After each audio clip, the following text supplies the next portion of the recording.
What is up, dudes? How's it going? What's up, Pudgy? What's up, Dylan? What's up, Rick? Jay Dandy traveling through. Broadford.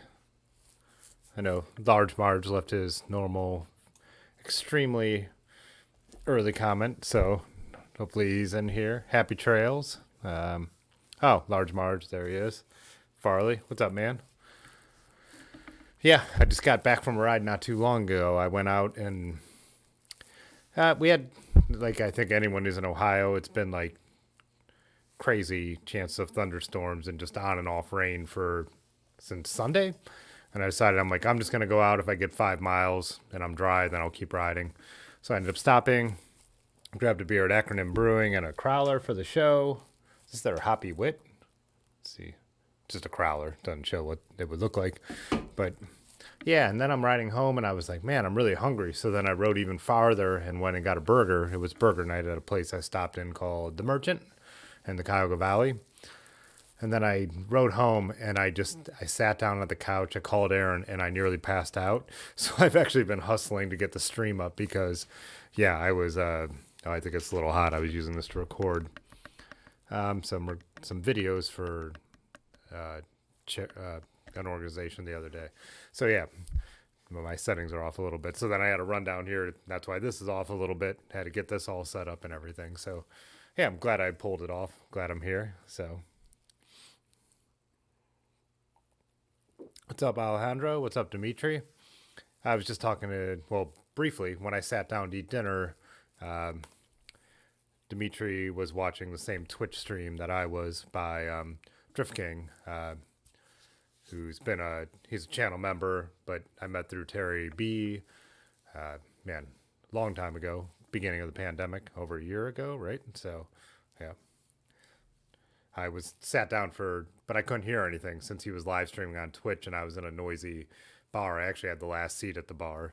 I got the email notification that Drift King was live, so I pulled up the stream and I said hello, and I'm like, oh, I won't be able to hear if you respond to me because I can't hear your voice. So, but he streams like his rides. He kind of took a break there, but lately it seems like he's been doing it again. And yeah, he'll like ride out to pick up dinner for his family or whatever it is, and he'll just do a live stream. It's kind of cool. So, Pudgy, you said it's been dumping rain all day there.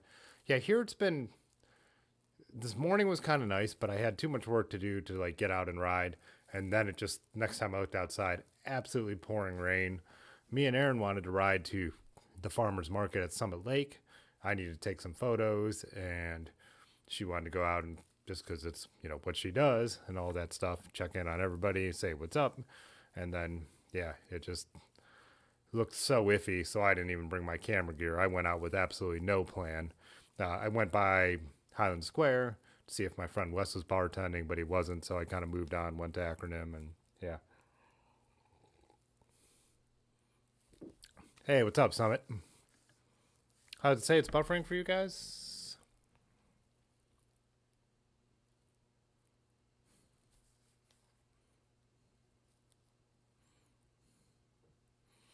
Dimitri says he's got rained on. Buffering every minute or so. Let me look at my... Oh, yeah, it says YouTube is not receiving enough data. So let me see if I could kick this down a little bit. This computer took forever to fire up today, but I don't think that that shouldn't affect the stream. That should just be computer problems. Let's see.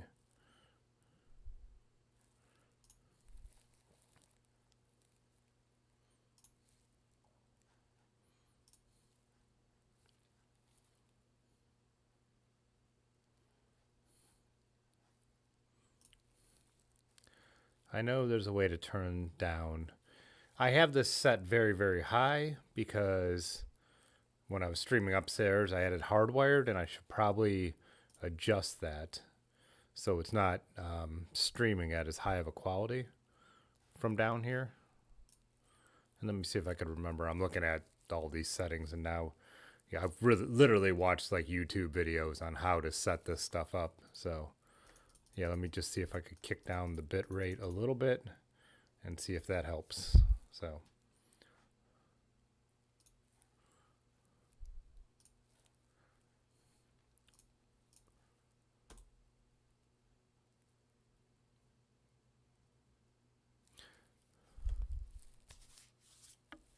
Do you think Top Chat would affect it? I would think that's coming from YouTube servers, Farley. Farley said switch it off. Well, I did already. I actually did. It's on live chat. So a couple of you are saying you're getting a good signal. Um, YouTube is warning me that it's my fault. So it's what it's getting from my software. So that absolutely makes no sense to me how some of you guys could get good streams and some of you not, because it seems like it's what I'm putting up, not what's coming down from YouTube. So, those times where it's been really bad before, it was like that was YouTube's fault. Um, this time it's showing me that it's coming from my stream. So it's hopefully this takes effect. And since I kicked down the bit rate, maybe we'll get a smoother stream for everybody.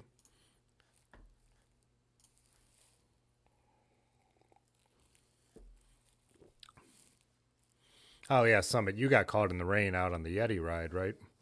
I didn't ride on Sunday. Got a big ride in on Saturday. So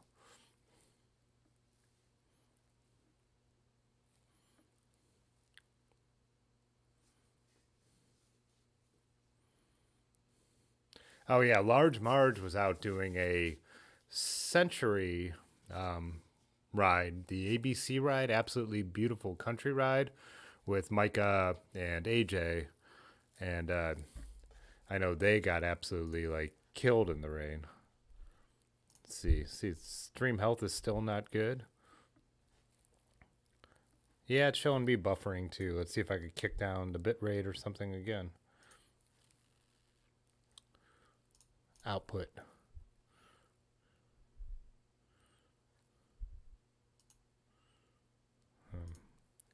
Can't remember what some of these mean. But the bit rate, if I lower that, it should be good.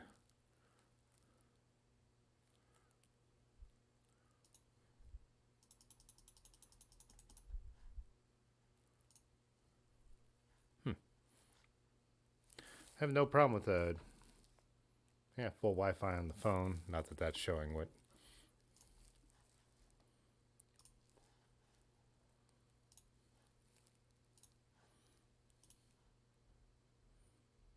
Well, let's see if that helps out. So.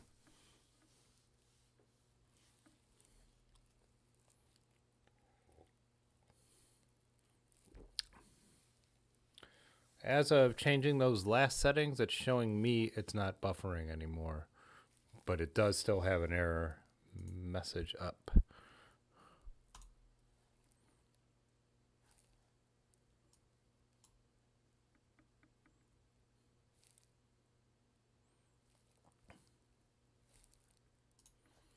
Yeah, it looked like so.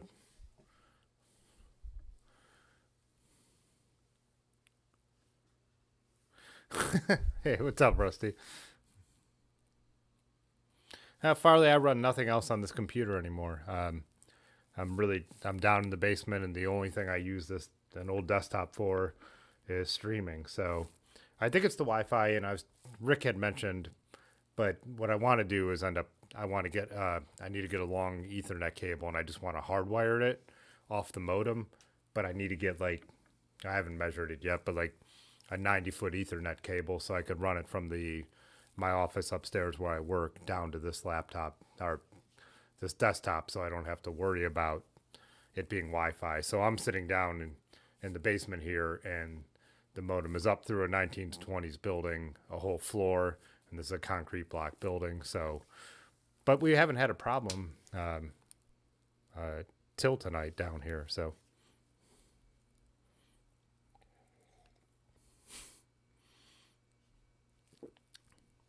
Yeah, Marge and those guys, man, it looked like they rode over 18 miles an hour for, in case I get any messages.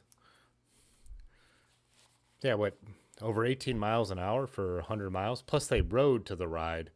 So it looked like almost all you guys actually ended up with like 120 miles, which is nuts. I thought of just going out and riding it with them. I hadn't signed up or anything, but you know what I mean? They can't stop you just from riding your bike on country roads.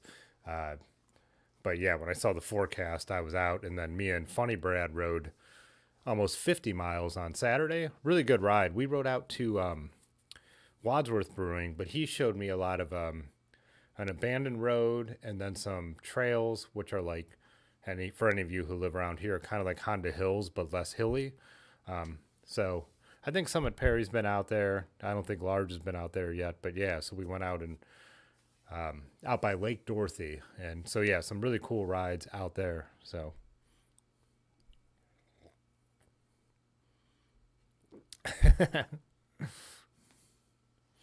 yeah, I mean, let's see what it says. Stream is healthy now. It says it at 9:09. So hopefully we're all good.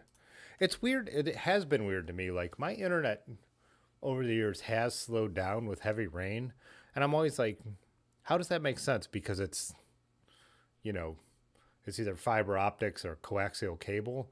Why would rain affect that at all? It just never seems to make sense to me. But yeah, bad weather affecting the internet. Like if the power's on, it shouldn't be affecting anything, right? I'm sure there's people who know way more about that than me. But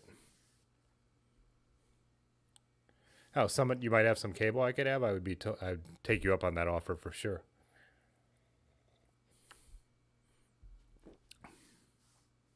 Yeah, so I know Large, Micah, Albert, and then a couple of the other guys we know.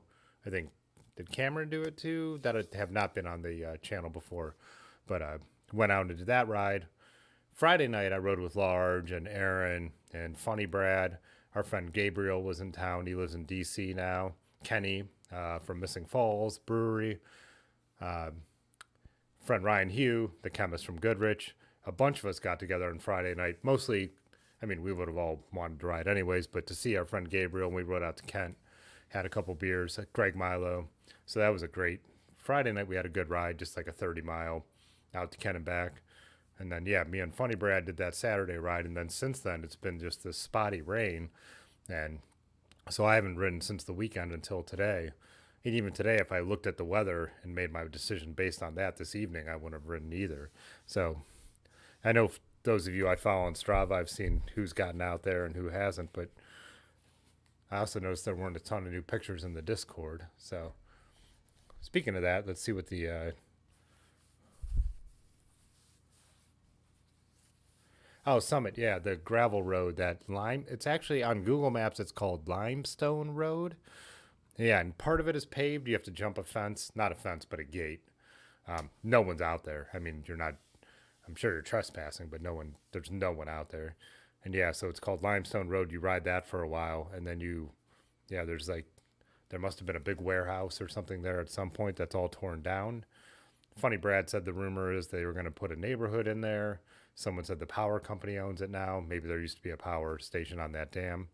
PPG had a couple no trespassing signs on the edge of the property, which I didn't cross because they're usually serious about their stuff. But yeah, so maybe PPG even used to have a big processing facility out there.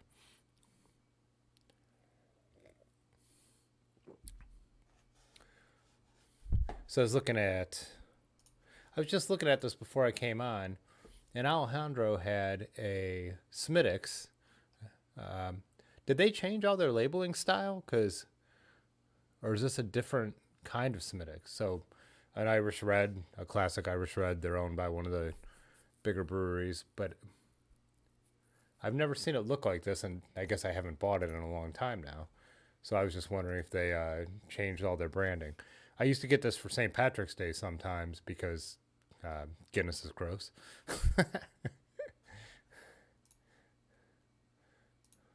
Marge has a Voodoo Ranger IPA from New Belgium. Yeah. What is Rusty sipping on? Oh, it focused your iPhone or your phone, whatever you took it with, went and focused on my face instead of the can. Terror. Definitely looks like a hazy IPA, but I cannot read that.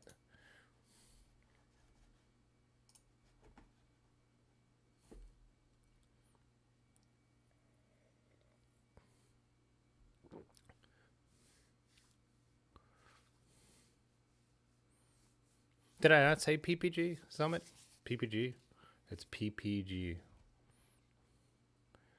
Yeah, so if you're riding the towpath south of Barberton, PPG has a ton of uh, land, and it looks like there'd be all these awesome trails, but they're heavily fenced in.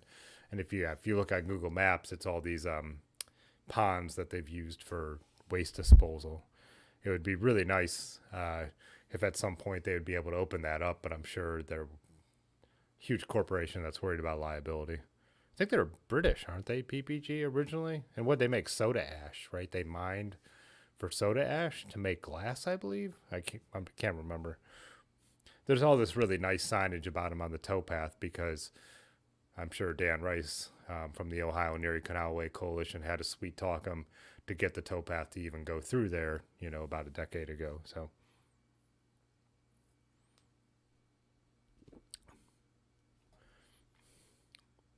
Rusty's beer is a Ferrari backpack from Toppling Goliath. Oh, I'm not sure I've ever had a Toppling Goliath beer, but that's a brewery that has such a good reputation. Yeah. Yeah, and actually, when me and Brad rode on Sunday, I didn't film anything. I just went and like had a total hangout that day. So, but I do want to go back and film some of those trails. They call them the Dorothy Barrens. I think that's our friend Mike out in Wadsworth is the one who probably first found them, at least among our friends group. So,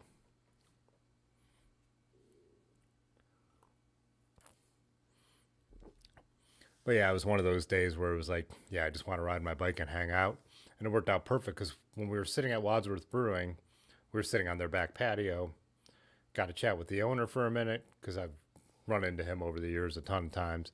And then a friend who I haven't seen in a long time, who's really into film photography as well, happened to walk up, and he was just visiting his sister in Wadsworth.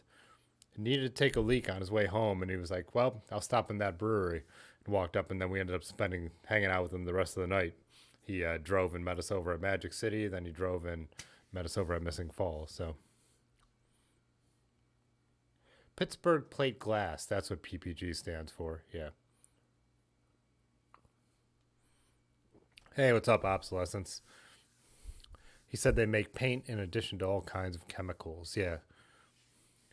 I assume with the name Pittsburgh Plate Glass, that's where I got the idea that originally the soda ash was mined to go into the glass making process, I believe.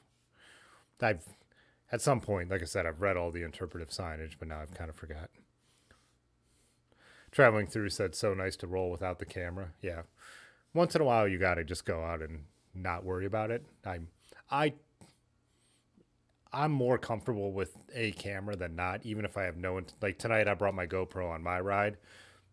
It was in my Chrome bag and I never pulled it out, but I get a peace of mind from having a camera with me. It was a hobby before I was ever a professional photographer to have a camera with me, and I always just wanted it. And whether it stayed in the bag or not, but the great thing is there's always at least one camera on you if you want to get something. So, well, now I guess three cameras with these, huh? But boo boo goldfish. I should pull up what it looks like along the towpath because it's kind of interesting. And everyone loves when I pull up the map so much. That's a big reason I do it. I got a second wind. Like I'll tell you, when I sat down on that couch, I straight up thought I was not gonna make it.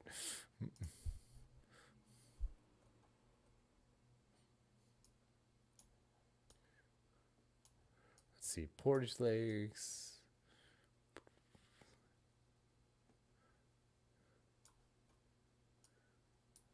I see Barberton. I'm searching around. I know it doesn't. I don't have it up there yet.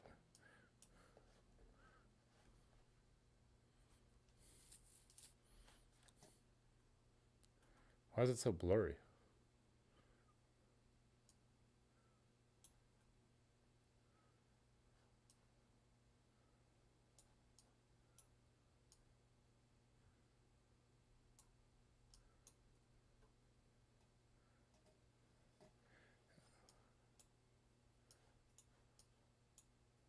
Oh, Vanner. So all these woods here, this is all PPG property, and then these are all like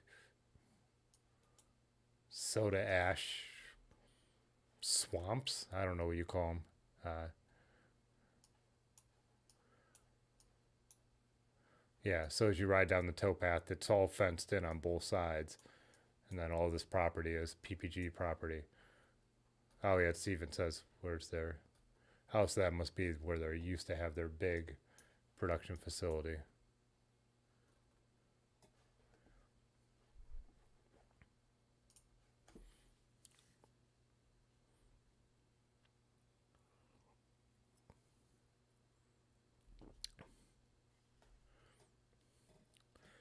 Alejandro says Smittix is brewed by Guinness, so it says on the Reed label. Yeah, I knew it was, but it's like more of a light red ale, and it just has a much better flavor. Rear label, Alejandro said. Hey, what's up, Blackball? Obsolescence said he dropped some bike pics.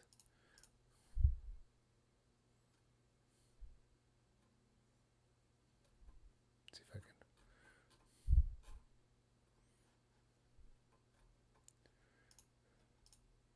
See what we get. Oh, a vintage rally. There's another. Malk dropped some vintage rally photos too. This is a truly vintage rally, huh? Leather saddle and everything. Yeah, and the chrome forks and stays.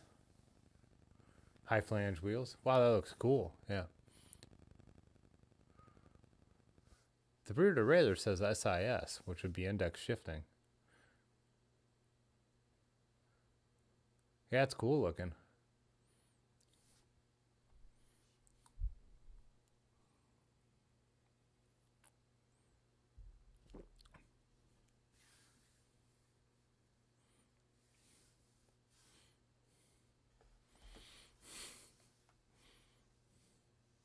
How Dylan, yeah, talking about how that waste is dammed up right next to the river. I'm sure it's been leaching into the river forever.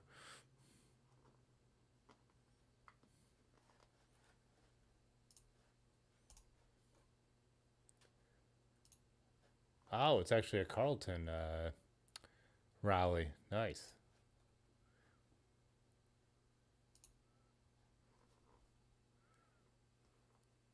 Huh, French cranks?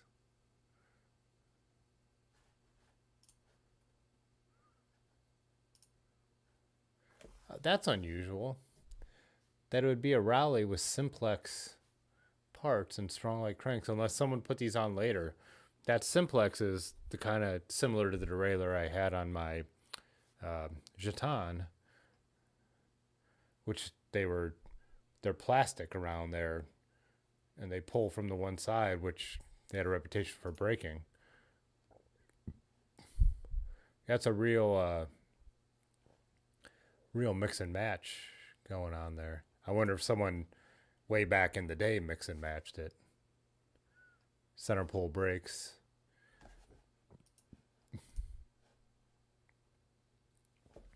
He asked if this saddle is salvageable. I know people bring leather back from some pretty bad condition, but I've never tried to deal with one that looked like that.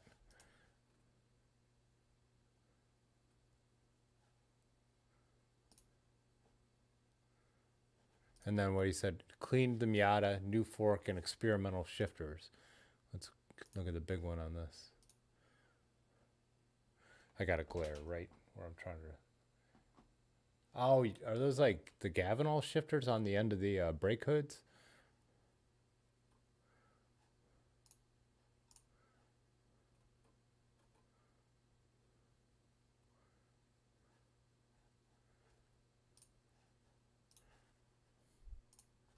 See what everyone's saying? I'm just rambling here.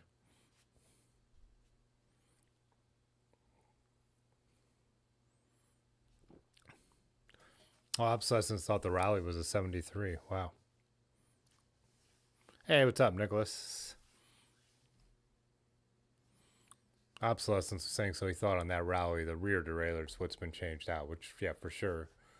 There's no way it would have been indexed now that I've seen everything else. Yeah, an index Shimano.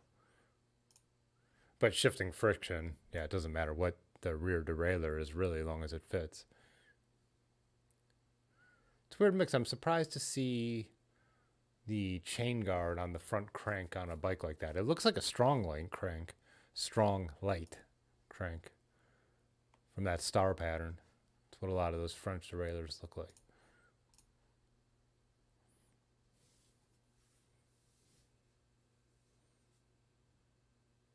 Yeah, definitely on the bike boom. Oh, wait, I didn't have that up when I was doing that, did I not? Whoops. Pull this back up. Yeah, that's what I was saying. That looks like a strong light crank. Yeah, in the bike boom, they would throw whatever they could on bikes, especially French bikes. That's what's interesting with the rally, though, because strong light cranks would be French threaded, and this bike should be English threaded.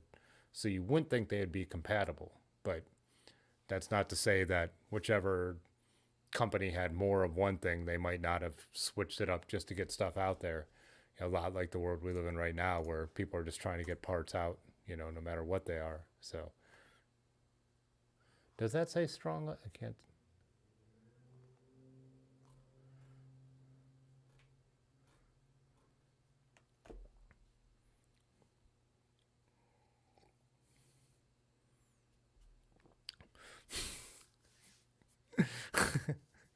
I'll let you guys just keep the chat with all the PPGs.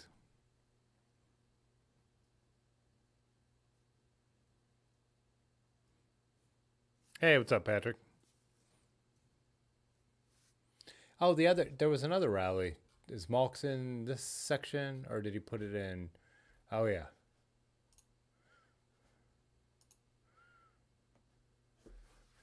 Yeah, Malk bought this, and obviously the joke I made is, did you buy it from Rick? Because the handlebars. But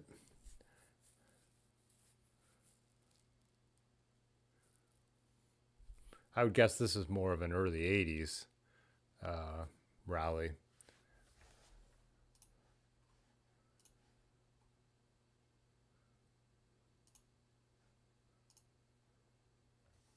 Mid 80s even, maybe. That has a fully integrated chain guard, top tube shifters. So, yeah, lower end, not.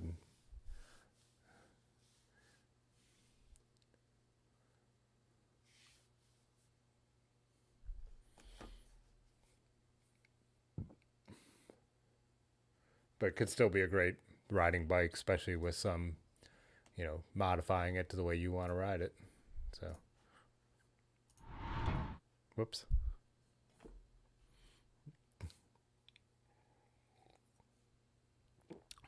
Obsolescence was saying Carlton might have rethreaded that. Yeah. Yeah, and also, yeah, it wouldn't be crazy to rethread a bottom bracket, especially back then.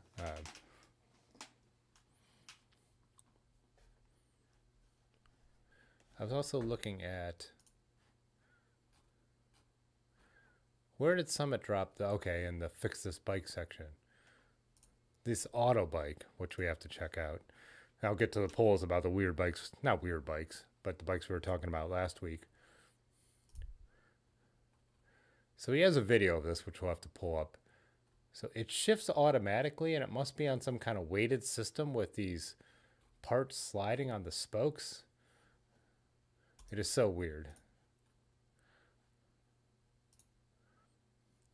I think Pudgy said in the comment section that it was like 90s infomercial stuff. The frame looks like I swear to God, the frame looks like a Trek frame, like one of those Trek hybrids from the late 90s, early 2000s. That fork looks everything about it. The paint job.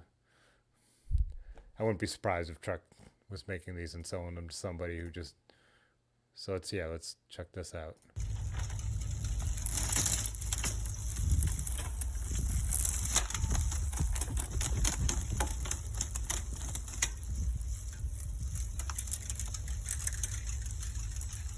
So are those weights pulling that disc?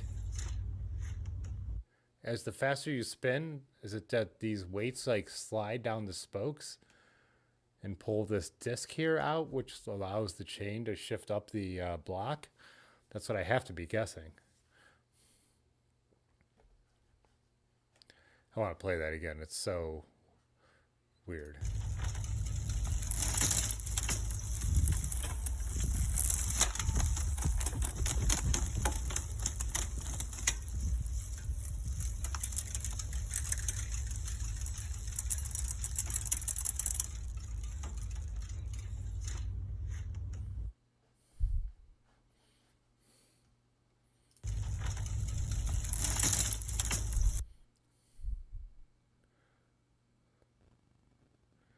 Nicholas said, "Holy shit, I haven't seen one of these since the early 2000s," and he said he has ridden one. It wasn't terrible if he remembers correctly.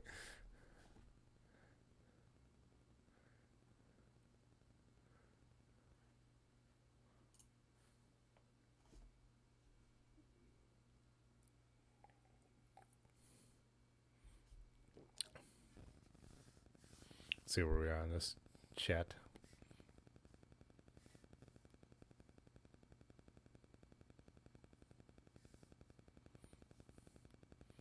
I want to see that auto bike in person. Yeah.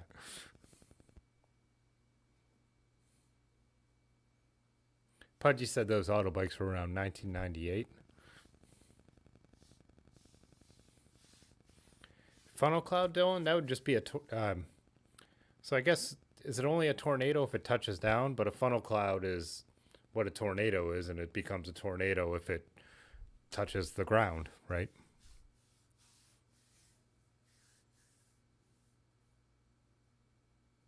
Oh, Patrick said, yeah.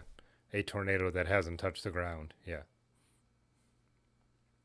So Pudgy said, yes, based on centripetal force.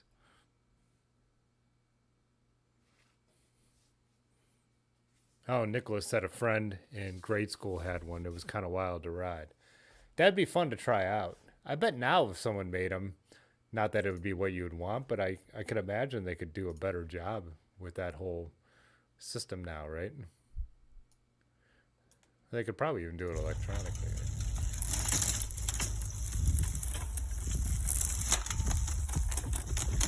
You would really have to get the gear ratios right, and that would have to be so personalized to the rider, though, that just doing it mechanically, like centripetal force like this, would be such a pain.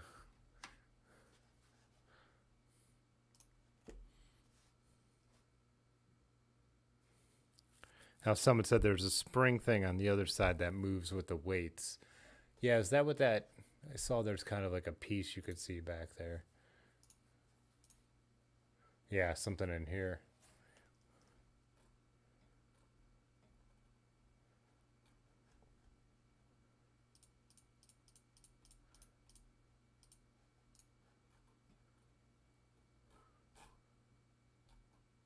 What are these?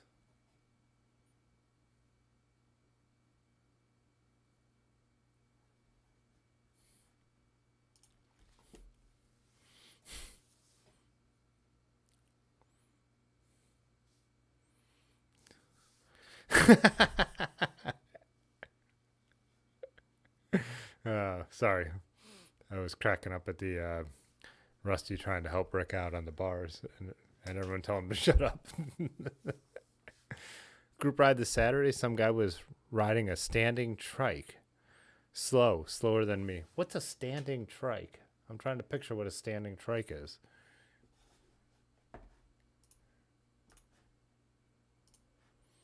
Let's see if that is a Google able term.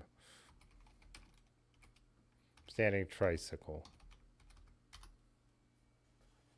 Oh, gross.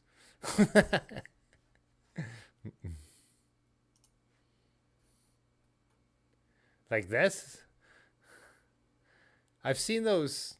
I've seen those as two-wheel contraptions that people. We passed them on Ohio to Erie last week, riding one of these. No, I do not want to enter my email address to get notifications from Street Strider.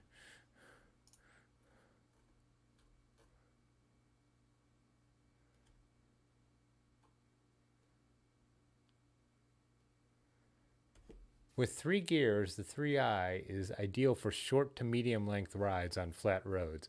What does that mean? Like, what does that mean? What's short to medium length?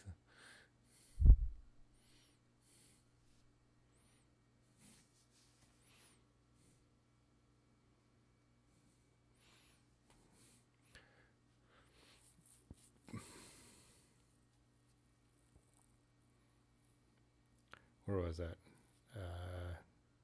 Yeah, elliptical. I've seen ellipticals, but I don't think I've ever seen a trike.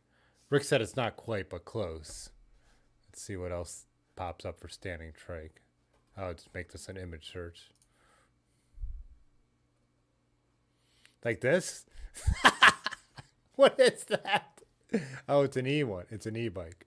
It looks like a big wheel or like some 1800s contraption.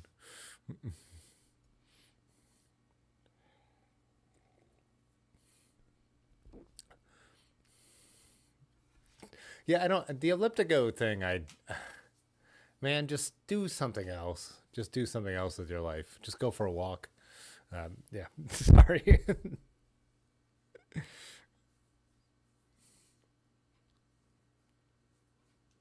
Hey, what's up, James? He said he's seen them ride across Iowa during. Oh, Ragbra.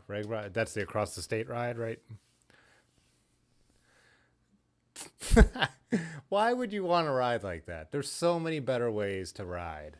And again, and this is after I just like, so I'll go into the polls here. I'm someone who's saying I would never say no to a recumbent or an e-bike. And when I say no, I'm not going to say I would never. In the polls, I put like a never option, and some people selected that. And I'm like, how could you say never? That might be something you would need or want at some point. But I could definitely say never about that. Like, I'm never going to ride like that. Let's go back to the image search and see what else, other ridiculousness comes up if that's a thing. Okay, so this is what I was thinking of as more the not a trike, but those elliptigo. Oh, elliptigo, yeah. These I've actually passed out on the trail. Like,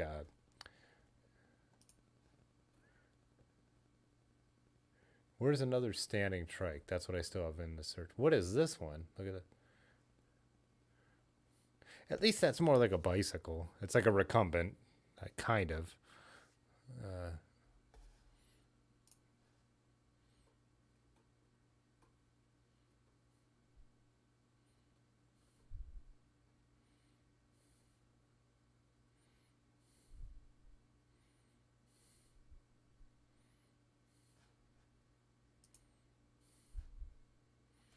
yeah, I mean, they hired a model and a semi decent photographer, but it's still a ridiculous contraption. So this one has pedals. This one's not an e-bike. This is an actual pedal tricycle.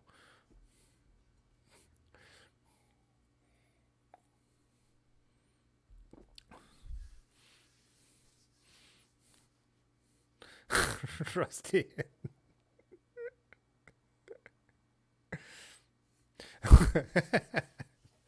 Someone says Lemon Savage demo.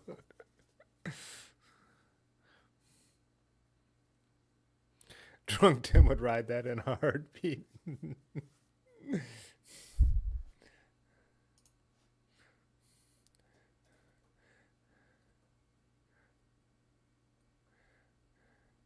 I thought the weird bike thing was over, but now we found our. I thought we had not over, but I thought we had explored all the weirdest bikes out there and trikes, but apparently there's still more to discover.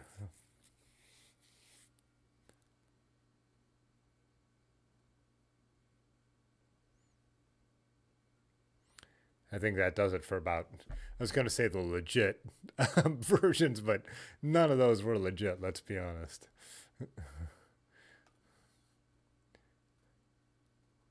Yeah, now we're just looking at bike trainers.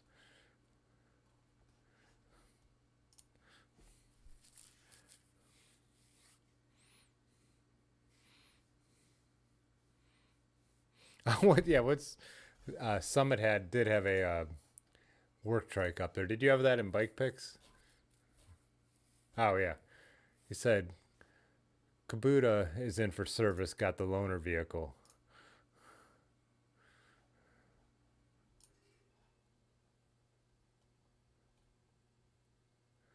Oh, it's a serious chain, lock and chain on there too. Maintenance PFOC. Got fenders. Oh, a little bell. Does this have shifting? Does this have an internal hub? I thought I saw a shifter up there. Oh yeah, 3-speed. Oh wait, I don't have it on the screen. Shoot, sorry. Did I not have that up while I was talking about that? Yeah, so we got the Bell, 3 speeds, whole fender. A lot of carrying capacity in there, though.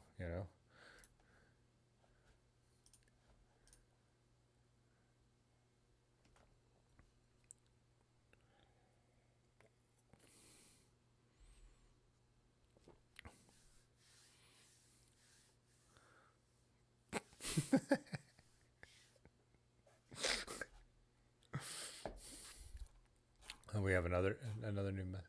Oh, Rick's got a photo. Oh, is this? Do you ride that like one of those things like as a kid where you use your? Is this a side to side motion? How can you show up anywhere like as an adult on one of those? Like I said, I try not to judge. I try to be a good person, but there's just better ways to do things, and it's just so perfect that the guy's got cargo shorts and white tennis shoes on. Did I say that out loud or just think it?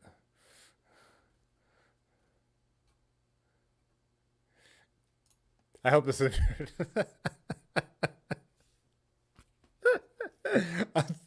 I'm sorry.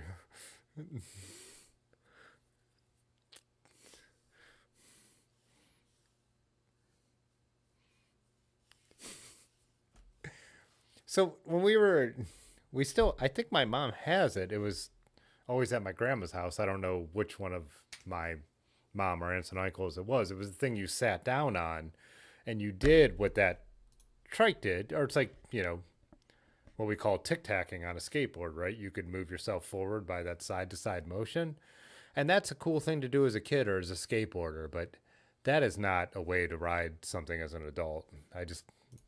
I mean, that's just not practical.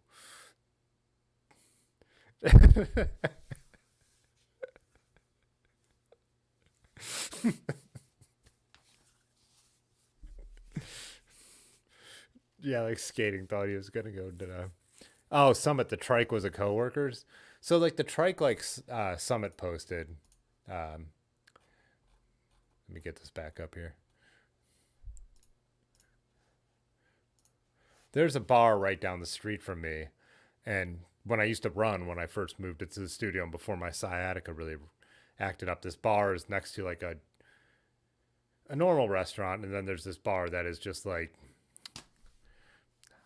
how do I say this without being a dick? Just old drunks. That's just all it is. It's old drunks, and they would yell at me as I ran by as they were outside smoking. But there was like one 75, 80-year-old dude who would ride a trike just like that down to the bar every day that I would always pass. And I don't know whether I kind of admired him or was like kind of thought it was gross. One of the two. Yeah.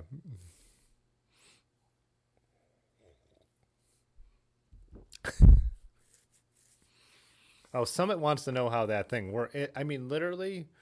So the one Rick posted, I've never, like I said, I just know how it works because we had a children's toy that worked like this because that's what they're for is children. And you would move your hips. You would get those, like I said, if you know what the term tic tacking is on a skateboard, where you just move your front, and if you get in a rhythm with your hips, you can move the skateboard forward without pushing on the ground. Um, it's exactly how it works. There's a way to pivot the two rear wheels to just get a kind of like a locomotion thing going. But yeah, and if you want to be a real asshole, that's how you move about.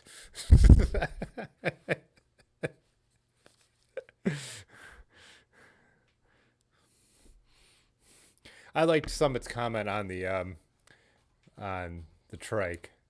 Uh, Dylan said, "Get it on two wheels," and Summit said he always does. Yeah, I'm sure. There was when when I worked at the farm, there was we in the basement of the barn there was one of those, and they said one of the ants used to ride it around, and same thing. Like I was saying, like that drunk who rides it down to the bar, like yeah, like 80-year-old woman, or going out just to ride like the trike for fun.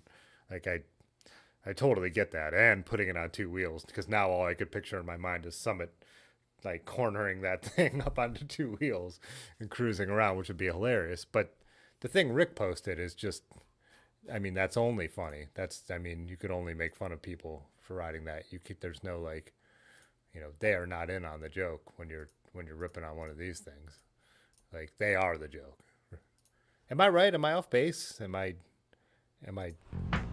whoops.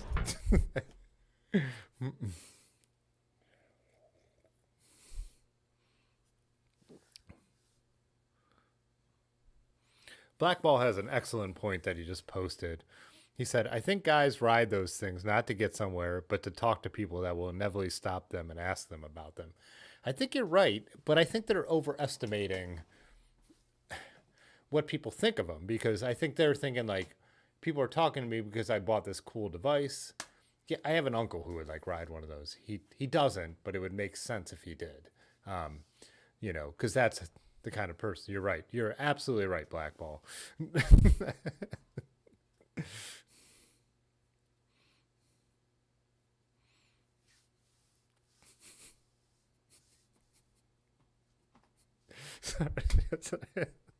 Do you think there's one? What is it called? Let's see if there's a YouTube video like with someone riding this thing.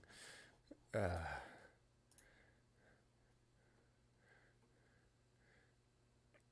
so Trike. Oh, trademarked. Yeah, because I'm gonna rip that off.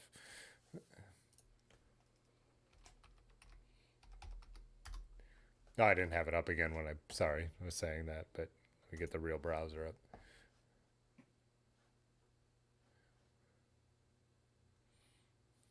Oh, here's their website. Let's see some asshole riding this thing. Oh yeah, look at this guy ripping.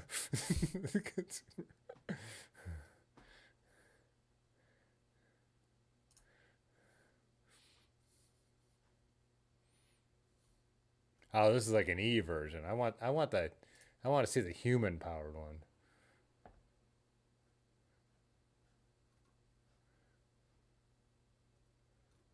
Oh, do we have to find a vintage one? Oh man, now of course there's cops on it. I don't. You're gonna make me make fun of police officers now, Trike? This is on you, Trike. This isn't on me. Marietta. I hope that's not Ohio. When we were in Marietta, Ohio, I'll tell you there were no cops cruising around on these things.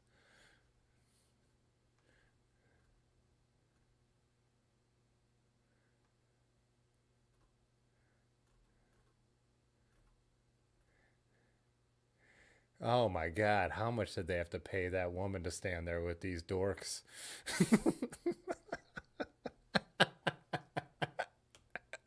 uh,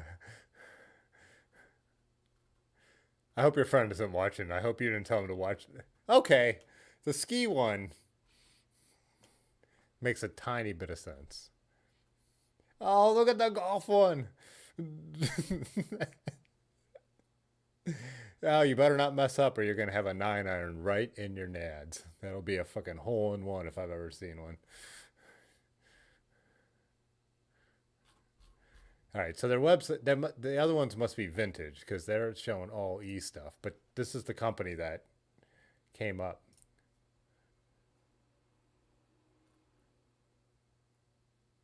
$1,200, 37 pounds. Like, why wouldn't you just get a bike?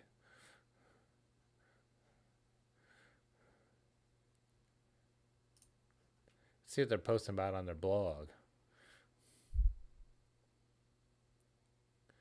75-year-old trike ski enthusiast. I had a blast.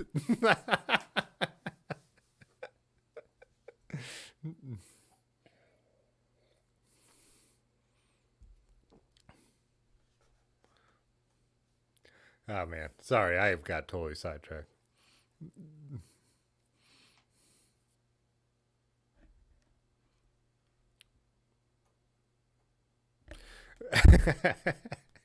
Obsolescence says his new life purpose is to see a cop on that scooter truck.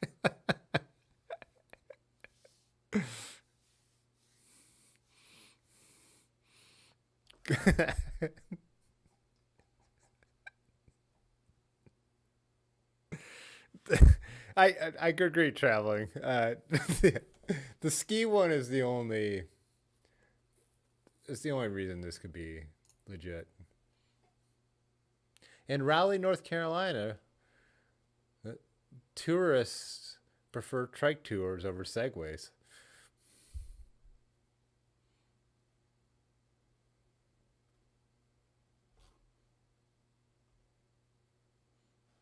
Is this woman supposed to be doing bunny ears, but she like has missed it by like a full foot? Like,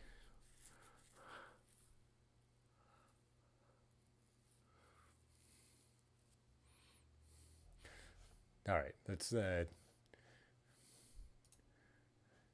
see if we can find a video of these trike things, like without the.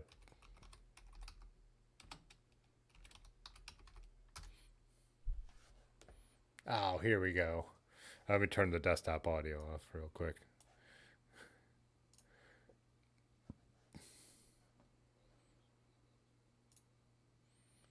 Actually, let me turn. Hang on. Actually, let me turn the desktop audio on. This is definitely worth being demonetized for. Demonetized? Is that how they say that word?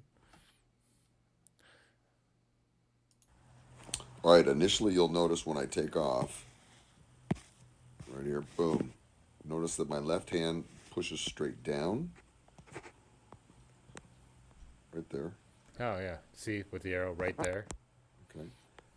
And then my other arm comes down and I'm pushing down. You can see the force going down, right? But I'm also somewhat keeping it away from my body so that when I come across my front structure, it's going to lean into the turn. You can see me coming into the turn, right? Dude, this is And a then my detailed description. again, Science. pushes down. And then you can see now, you can see the pull-up coming. Ah, the pull up is coming. Again, the throw down, right? Boom. And now you can see me pulling up on that arm, and the transition now to this guy to push down. This arm relieves, and again push down. Okay.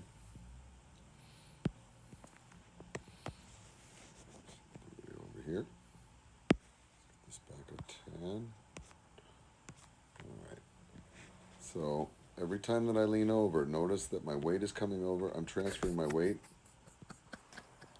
over, and then look at this column. Notice that I'm pushing the column down in the direction. I don't think you got it yet traveling through. We're going to. Wheels here. He's going to go a little more in depth on this. Right, the whole bit.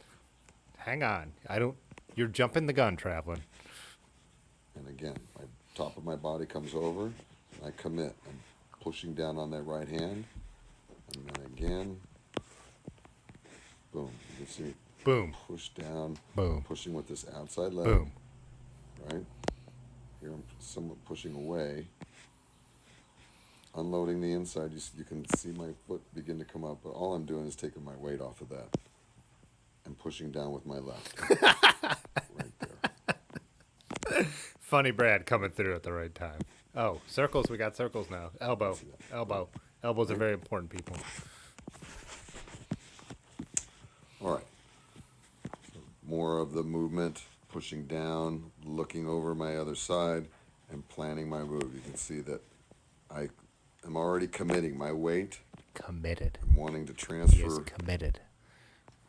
my weight this way. And you can see me commit. Oh, and then you've committed. You have committed something. boom, my weight's coming over before I've even turned. See, right now, I'm bringing my weight over this line. Then I'm pushing the column over, and then so I've got to trust this lean, right? I've got to trust into the lean. Gotta trust the lean, people. Gotta trust the lean. And then capitalize. I'm pushing with the outside leg. This is unloaded right here. There's no weight on it, just a stabilizer. And now the transition comes. I'm beginning to unload the inside leg, and you can see my leg right there. right there, begin to come up and unload, and all the weight now is I'm pushing up my body up and over to the other side, and now look, notice that my steering I haven't even turned my wheel yet. My weights, and I'm pushing the column down in that direction, and I'm going to take this energy and I'm going to throw it around. Right? Boom. My weight's always going over. Okay, so then what you might want to do is practice some circles. When you notice I do the circles here, I don't cross back over. It's a pump, and it's a controlled turn here. So I glide, give it a push down. You notice that my arm here. Sorry, European, we're right in the middle of away something. from my We'll get back body. to your question. And I'm gliding through and seeing how much of the turn I can We don't want to get. ruin the rhythm. And then I don't cross over There's a rhythm to these things. my wheel. So I come to straight and then give it another pump. Okay? Give it another pump. Give it a good feel. Glide through it. Glide. Punch. Glide. Then go in the other direction, Glide punch. which may be your weak side. Notice Oh, again, sometimes my you got to arm work that weak side. is always away from my body when I do it, yet I get a nice little punch. Right? And I'm loading the outside. There's really no weight there. It's just kind of a stabilizer. All right? Then take the two. Once you've done them for about a minute in each direction, A minute in each mix direction. it and create yourself with one pump. Carry it all the way around 360 degree, and then transition into the other turn. And this will help with your balance, and then sweep out of it. See, the you'll goal notice isn't to the go 5-bar fast. technique. The goal is to make it last. I'm Pulling not up, sure if you guys are aware about that. pushing down with my right It's a hand. very important thing to think about. This arm is pulling down. This arm's This pulling arm is down. pulling up. This arm is pulling up. It's kind of a, I don't know how you guys like. And now Hey, what's up? this arm is going to push down. This one pulls up. Down, up. You want to vary them down. so your arms don't get tired. And just swap, swap, swap. So there you have it. I hope that will be helpful for you. Oh, it's been very helpful. If you have any questions, let me know. South Bay Trike. 855, the number 4, the word trike. See you around the next turn. TrikeAndy.com.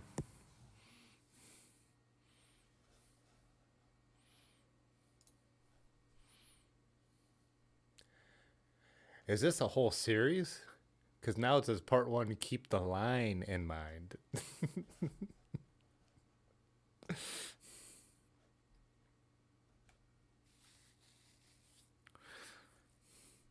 All right, so European in the UK had a legit question, which was, can you transfer a Tony Doyle Viscount into a gravel bike? And I would say, no, you're going to not have tire clearance for that. I can't get much more than 32s on my Viscount, and I would not think that the Tony Doyle would have any more clearance. Maybe 35s. So you could, but you would still be pretty narrow tires. See you around the next.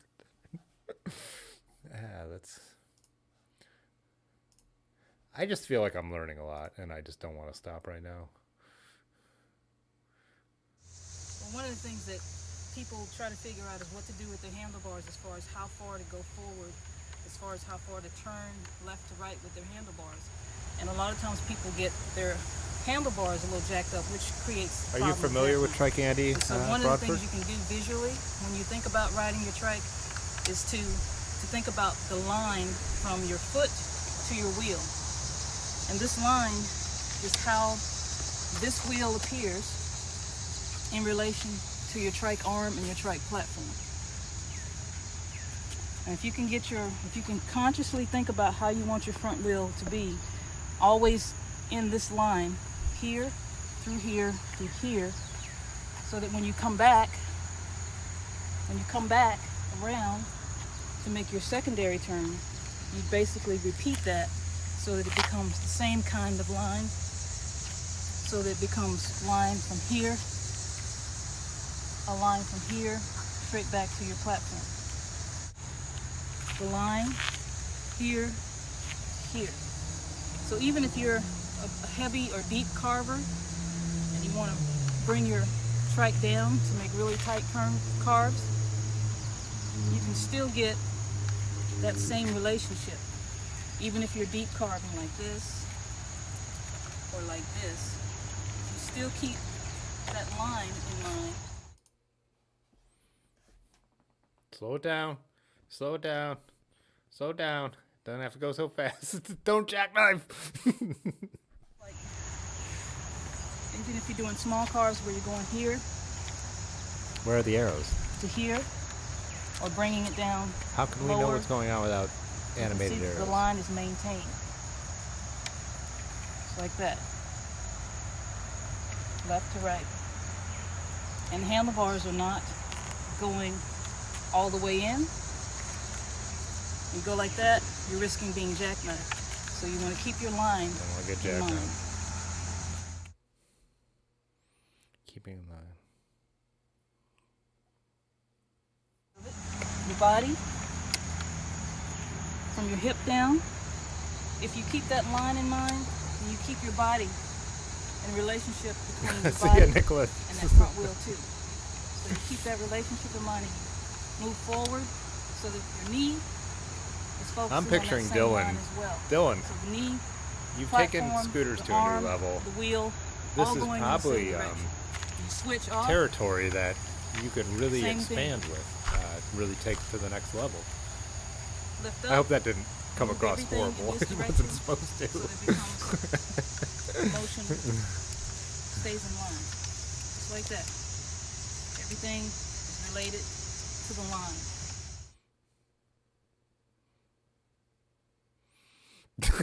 But oh God, I can't read all that.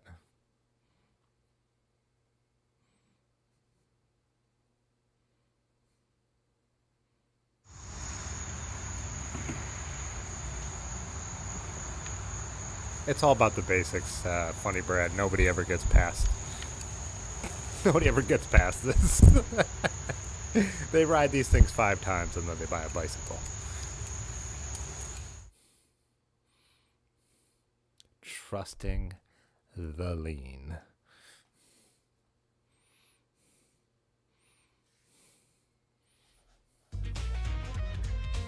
Well, so because these are all for beginners, so we're the advanced trike riders. Maybe I'm wrong. Maybe someone has already killed this. And by kill it, Roadster demo. I think this is what we're looking for. Oh, this guy's hopping. This guy is hopping.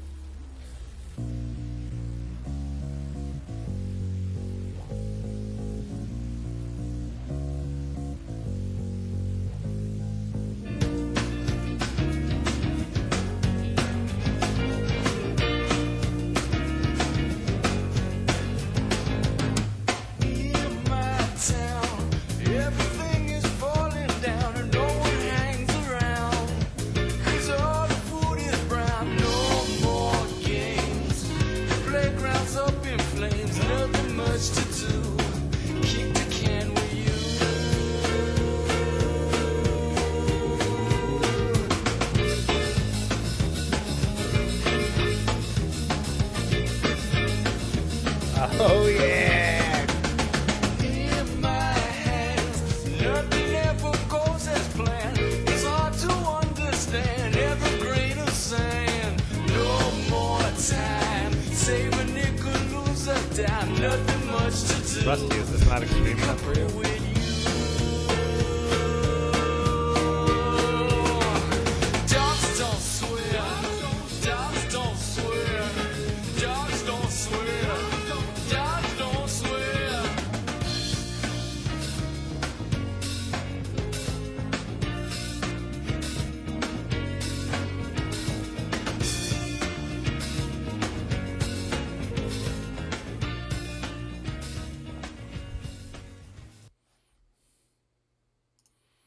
first off, if I get a copyright infringement for that song, my mind will be blown, and I'll consider it as a compliment to the band.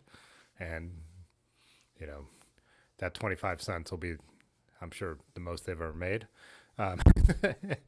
Alejandro, you were saying you bought your daughter something similar. That doesn't, yeah, see, again, I'm not against a child riding something like this. Like I said, we grew up with a seated one, and it was a, yeah, 3-wheeled thing. No, I think it was 2 big wheels in the front and 1 in the back, but it was the same concept. And yeah, it was by, I think it was, it might have even been a radio flyer. And I have no problem with children riding those things, you know, obviously. Children. What is this one?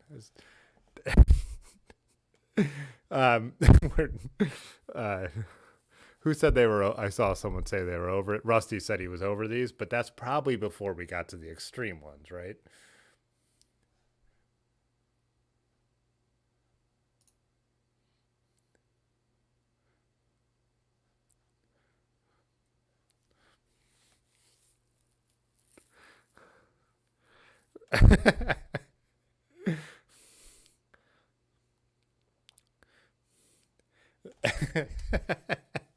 Those guys had steez.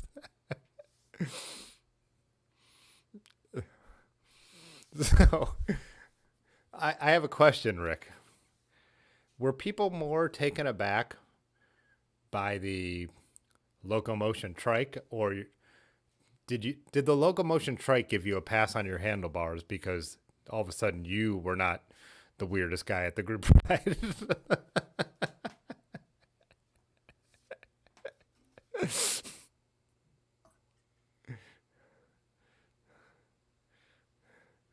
Commit to the car, bro.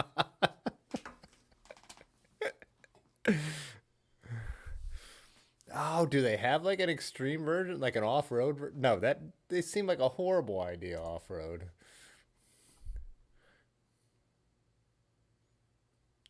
I love that everything is like I'm searching right now, and everything is like how to ride one. You know what I mean?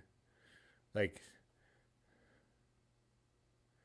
nothing is like this dude is a badass. Like watch him be extreme. It's all like, hey, here's a way to stand on one of these. Oh, this guy looks extreme. Let's check this out. Sorry. One more, Rusty.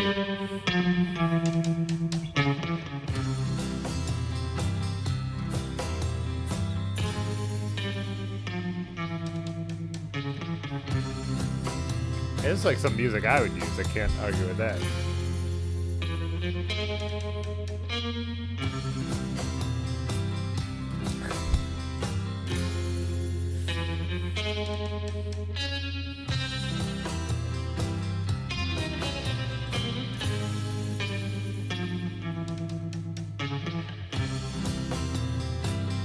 Oh, the cross legs. It's like that roller skating thing, you know?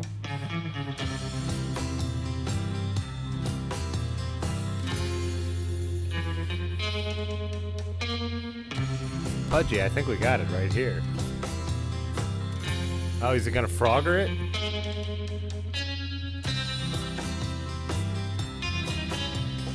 Oh, those cars are so pissed.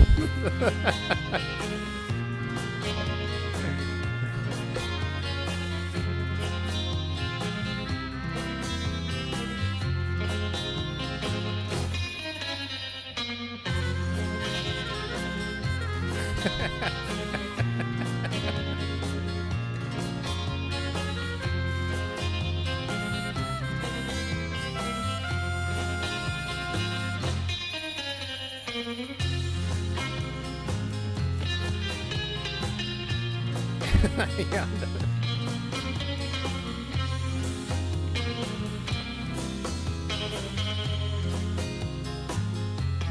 You're right, TT.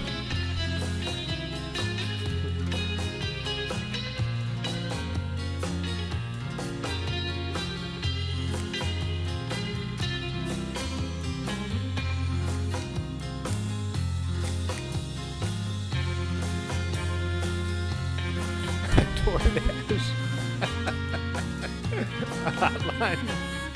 Yeah, I'm surprised this is the night where Terry B jumps in and this is what we have going on, you know?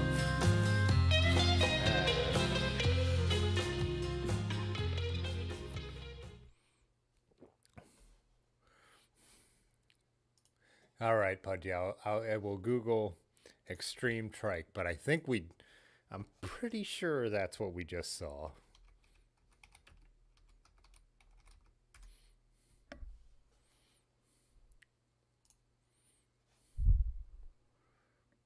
Awesome Tricks. This one's called Awesome Tricks. It's in 4x3 at about 360 as well. So.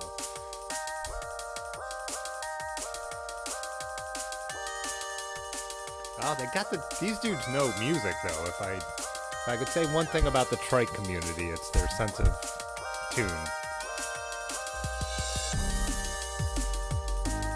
Hey, what's up, Gary?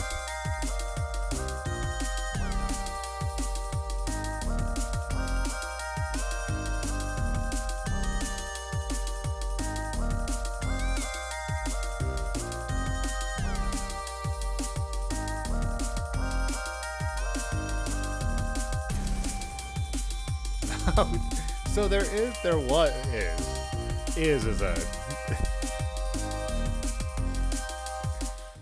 saying there is a scene for this is probably an overstatement. Someone made a video of someone doing it.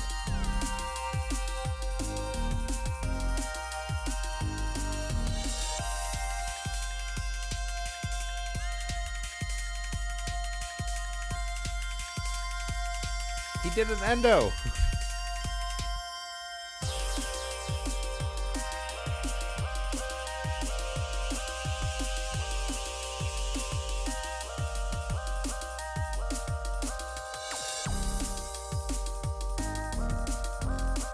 I mean, this guy is still better than I would be at anything, but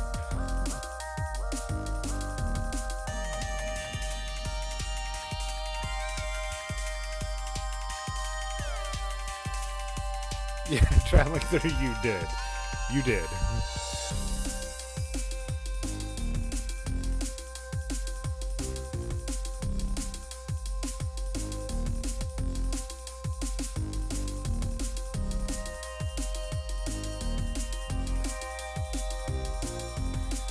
Yeah, we might as well finish this off at this point.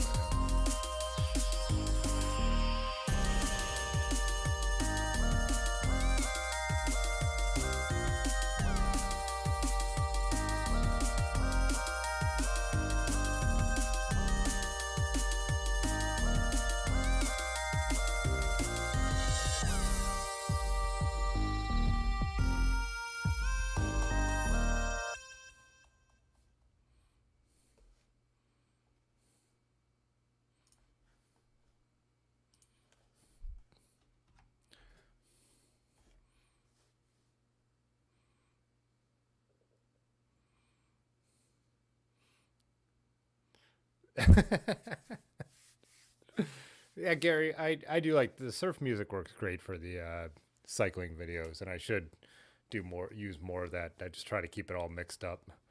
Always something I like, even if it's like a little stretching it. But yeah, I definitely will. Dylan said, "Think of how many zany startup wheeled vehicles have been filmed on Venice Beach bike path." Yeah, for sure. I don't see. So watching the trike thing, watching Dylan's videos, or the videos that were made of Dylan, like riding like the scooters in an amazing way. It still had like a vibe where I didn't know anyone had taken it to that level. It's just like at my age, a scene I'd missed, and I was like, still like, this looks like this dude is amazing. Like, I can't believe anyone is that good at that. Like, watching this, like, even though these guys are doing something that takes a ton of talent, there's nothing about it that looks cool. And it's like, I went to, I've got those pictures. I wonder if I don't think I posted any outside of Instagram, but Downtown Akron Partnership had a roller skating night on our like Cascade Plaza downtown, and it was cool. You could rent roller skates. Large Marge rented a pair. Micah rented a pair, and they're roller skating around. And as they get better, they start to be able to do the cross leg things.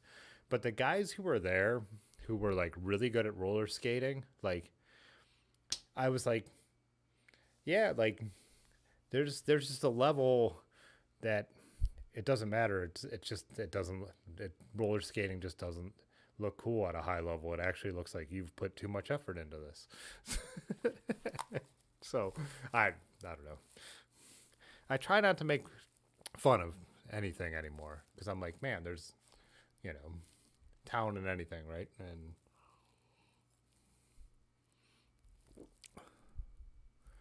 but at the same time, there's just there is a road too far, right? It's 10:16. Let's do a quick piddle break. Then I am going to, yep. The best, well, real quick, the best segue thing, because there was a couple comments about segues, and that thing we picked up is that the trike is more popular than the Segway blog article that Large said was an Onion article.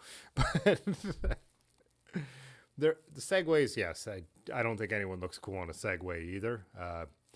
The one time when I lived in Highland Square, a guy who had a Segway had it he dressed up as a Roman, like, legion guy, and had his Segway set up like a chariot.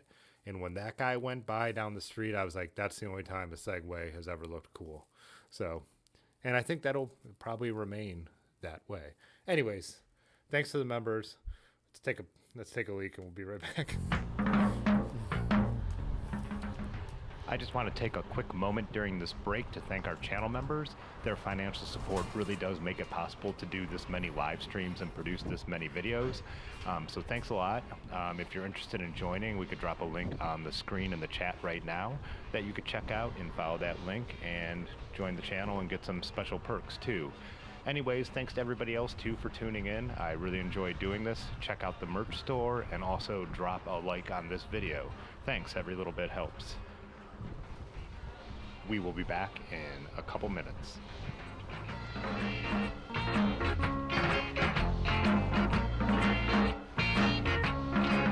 I wanna tune a boat. Give me tune a boat. I wanna tune a boat. Give me tune a boat.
On the one wheel things you guys were talking about, me and Large and Otis from Dirty River and a few other people were out at Madcap Brewing one night, and a guy had one that somebody in our group of friends who rode out knew, and he was letting anyone try it. Me and Large said no because, well, I don't know, I'm not going to speak for Large. I hate trying something new in front of other people where I felt like the one wheel, I would have just wrecked it. But yeah, it's a big wheel with like a skateboard on either side.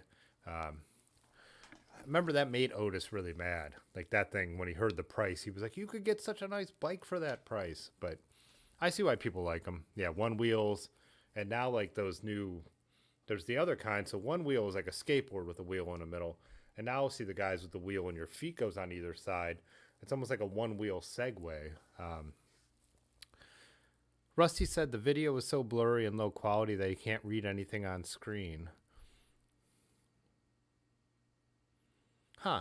Do you guys let me know if that's let me know if everyone has that problem. When I'm watching it play back in the YouTube window, it shows it that it's fairly clear. I did render it kind of small, so it wouldn't be an issue with buffering. Oh, now it's everything's buffering, huh? Let's see if it starts coming back.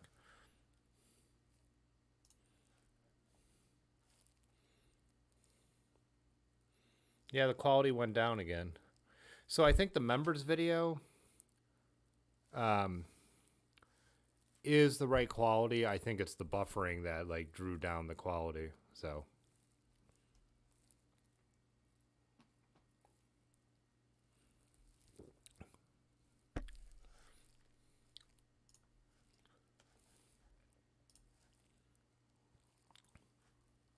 yeah, it says buffering at 1020. Let me see what I can do.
Oh, it's not showing me any buffering.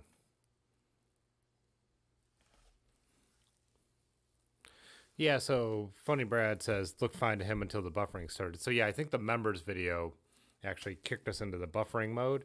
So when I make those videos, I'm trying to find the right balance between enough data so it's enough quality in those videos so it's clear, but that they're not such high quality that they slow down the stream. Tonight, since we had buffering problems since the beginning, I'm assuming tonight it was too much, but that's why I've got to get this hardwired before next week. So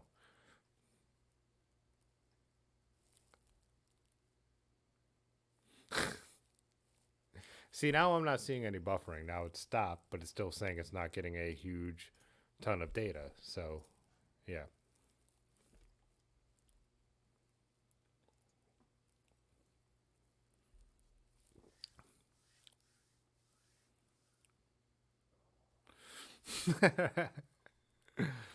Rick said members video looked fine here.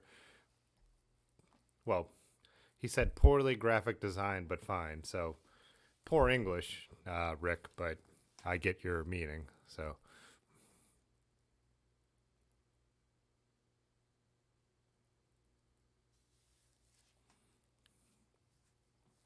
let's see. Let me know if everything seems a little smoother now, because to me it looks a little better, but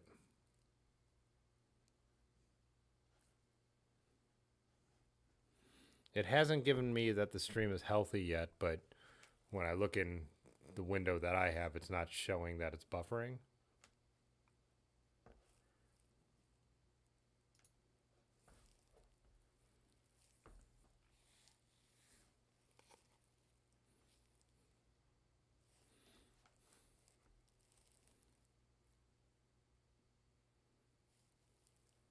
Yeah, blurry is better than buffering, because I mean, if the audio is clear, as Rusty was saying, it's been blurry basically the whole time for him.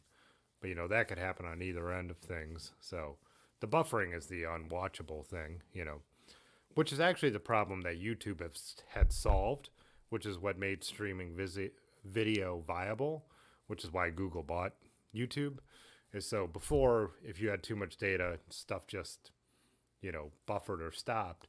YouTube, basically, the engineers there invented the idea that like it could downsample. So if you're watching a 1080 video, it could go to 760, 360, or 480, 360, whatever, as far as I understand it. So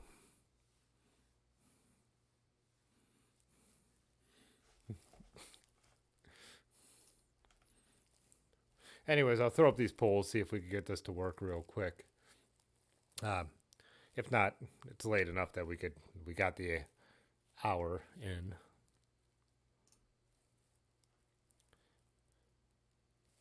So I'd asked everybody after we were looking at what now don't seem like such weird bikes anymore.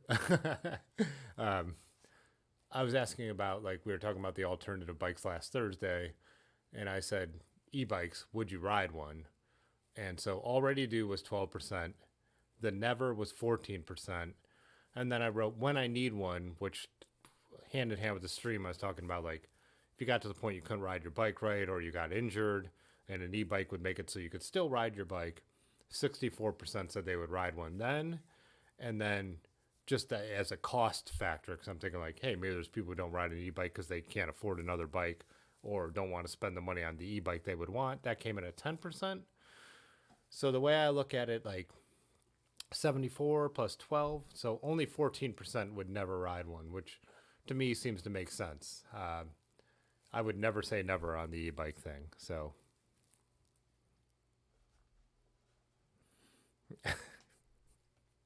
Kinda said 420p. And so then I was asking about the recumbents, because that's another thing that, like, right now I don't have an interest in a recumbent. Like, there's nowhere, like, I ride my bike from home. I go out on a busy road called, State Road. I don't want to be on a recumbent, and I'm comfortable. I like the look of classic bikes as well. But it doesn't mean I would never ride one. Say there was a back issue that made a recumbent the only way I could ride my bike. I would go recumbent before e-bike if that was an option. So on this one, I wrote, would you ride one? Oh. Rusty Shackelford super chatted $2. Buy yourself a cord, Tim. Pudgy eats poo poo. Thanks, Rusty. See you, Dimitri. And Yonda with his 420p. But yeah, for like the recumbents, only 3% said they have already ridden one, and I don't think he's here in the stream tonight, but was it Dave? I'm drawing a total blank now, as I do so often. Dave, right? Who we were chatting with last week, who has one, or is it Jetsam. I can't remember screen names, but I think it's Jetsam who has one. So Never was 36%, and maybe at some point was 62. So about where, not crazy, about where you expect those numbers to kind of come in at. But I just find it interesting to put those up. Whoops. Go the right way.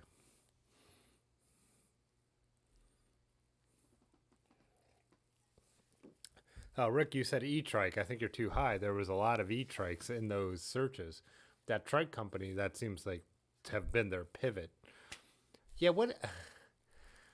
I don't want to bring those back up, but at the same time, how does the E element, like, the whole point of those things is that they're a different kind of motion. So if you're going to add a motor to them, wouldn't you rather look like you're riding a bicycle? Like, why would you want a motor in a trike? Like, I mean, aside from like a stable trike, because you're someone who maybe doesn't have the balance because of your age or something like that. But why would you want one of those goofy TRIKKE things as a powered option? I can't even imagine it. Recumbent. God damn it, we gotta look them up. We gotta see why anyone is gonna ride one of those electric powered ones.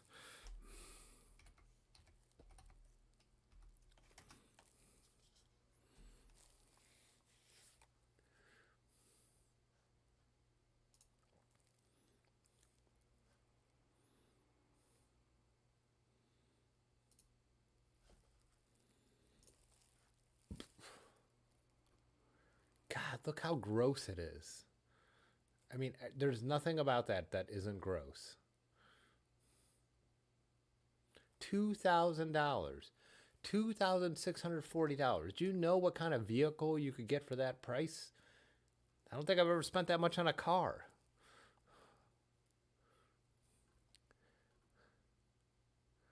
Parking brake.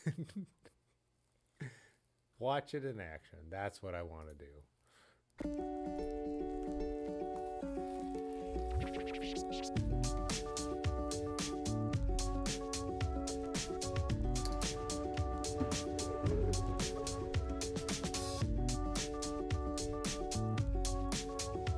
Even this model looks like a fucking idiot on this thing.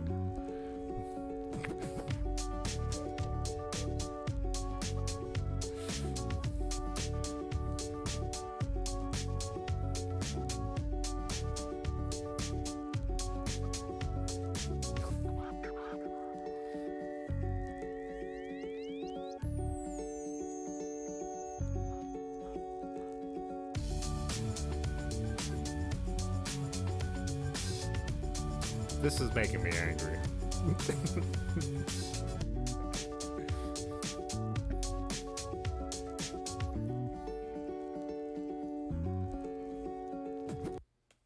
Okay, so right here, I'm going to pause this for a second. If someone could tell me one legitimate advantage of riding an, and I don't mean E. Like I said, I have no problem with E. Like there's a reason you might need power assist. There's nothing wrong with that. Like I said, I wish my dad would buy my mom an e-bike so he could ride his bike at the pace he would ride, and then she could ride bikes with him. Tell me one reason this e-trike is better than any other mode of transportation, and I'll send you a free sticker. 2 free stickers with a card. If anyone can name one reason that you should ride this thing.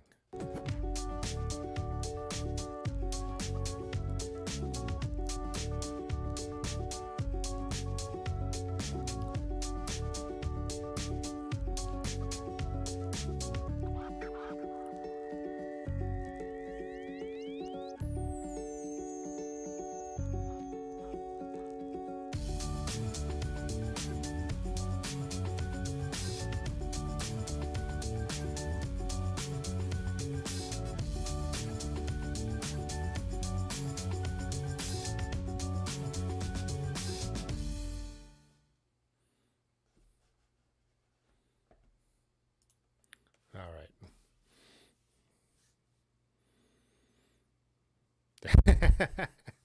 Yeah, I just said I bet throwing those in the canal is much harder than throwing those goddamn scooters. I'm not saying it's not aero.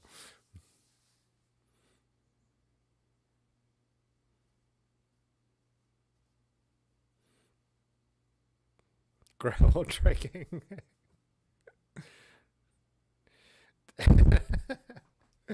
But he says these are perfect for people who cry after sex. Yeah, you could ride at home. Yeah.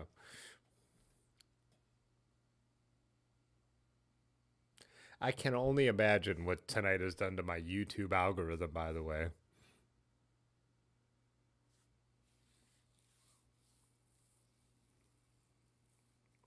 So Pudgy says it's not gas using car.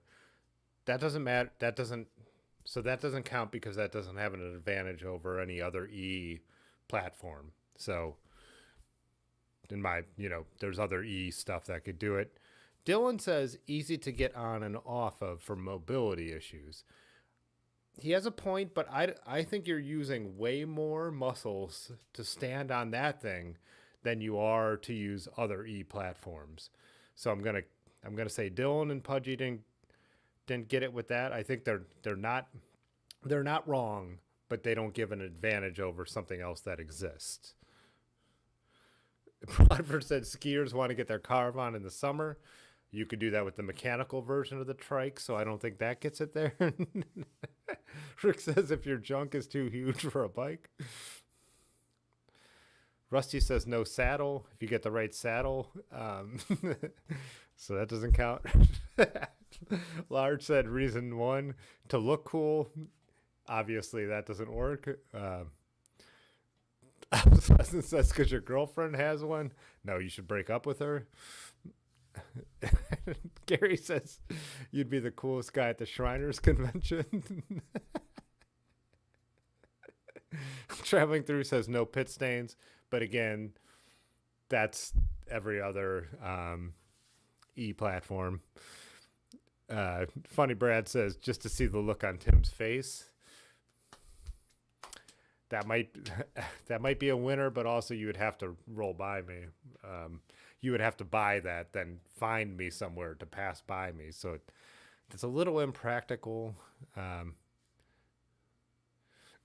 Alejandro says, because maybe 2 wheels sometimes ain't enough. I'm sure it's half joke, but again, there are other e-trike platforms that are way better than that.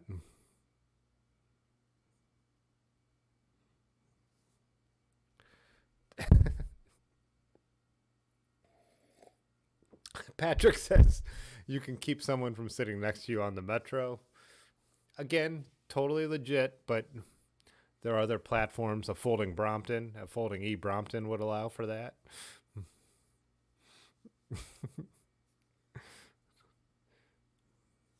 Pleasant says, because the model you want to date has one and you are pathetic. Let's be honest, everybody who we've seen riding these has been paid to be riding them.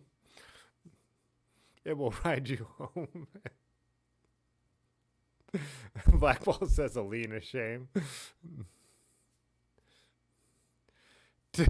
Rusty says I'm out of stickers. I've never listed the stickers. I've only sent them out to the members. So I actually have a bunch, and I have no problem sending more out. I actually just sent some out just for fun to some of the YouTube channels I enjoy. I just don't think there's a legit reason to ride an e-trike. And I don't mean an e-tricycle. I mean an e-trikke. I can't think of one legit reason that those are a better platform than any other e-platform or any other vehicle, period.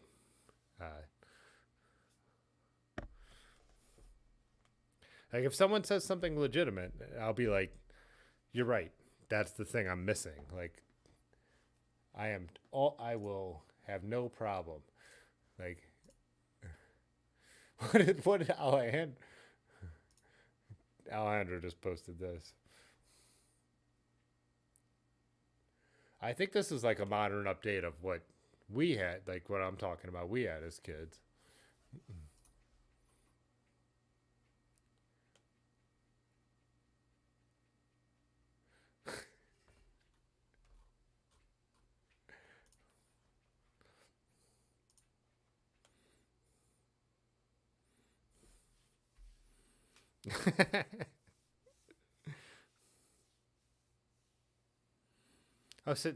Okay, so Yonda has my back for once, and he says you can buy a Segway e-moped. I don't know if that Segway branded e-moped.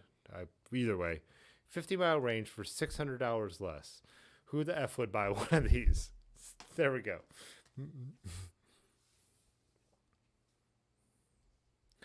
Pudgy says you want to pee while riding.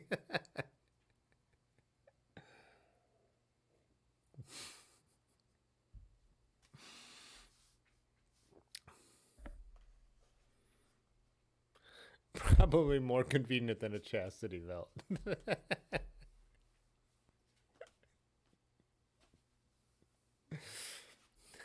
You guys are having great responses. I would love to see. What else did I have on the list to talk about tonight? Derailed so easily. We did talk about Lachlan a little bit. I do have the current EF hat on, but I think pretty much everyone in this group has already been following all that. There's nothing I'm going to say that adds anything to the conversation, except that dude is just amazing.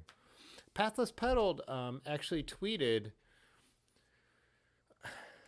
I wouldn't say it was negative, but it was just making a point. He was like, can you actually beat the Peloton if they don't know you're racing them? Or it was to that extent, Russ from Pathless Pedaled, about Lachlan. And a couple of us responded, and I was very polite. I was just like, they stated it that way from the beginning, like the beating the Peloton thing. And I was like, all pro cycling is marketing. I was like, but it generated a huge amount of publicity, one for the sponsors, and it raised their coming up on $400,000 for a great charity, bicycle relief. So I was saying, like, them framing it that way was a brilliant way to market the event. Russ ended up responding, "You guys are right," after a couple other comments that he had said to other people. But yeah, I was just kind of surprised. I'm like, because I know Russ actually does like watching, as much as he, the party pace and all that, the way he likes to ride. I feel like he's a lot like me. He actually enjoys pro racing. He said so in videos before. So I just thought it was kind of a weird, maybe he was just making a tweet off the top of his head like we all do. I sit here and say a bunch of stupid stuff, so I shouldn't judge anybody. But yeah, thought that was a little strange. But oh, Funny Brad asked if there are trikes with drop bars. Yeah, so in case you want to be hunched on your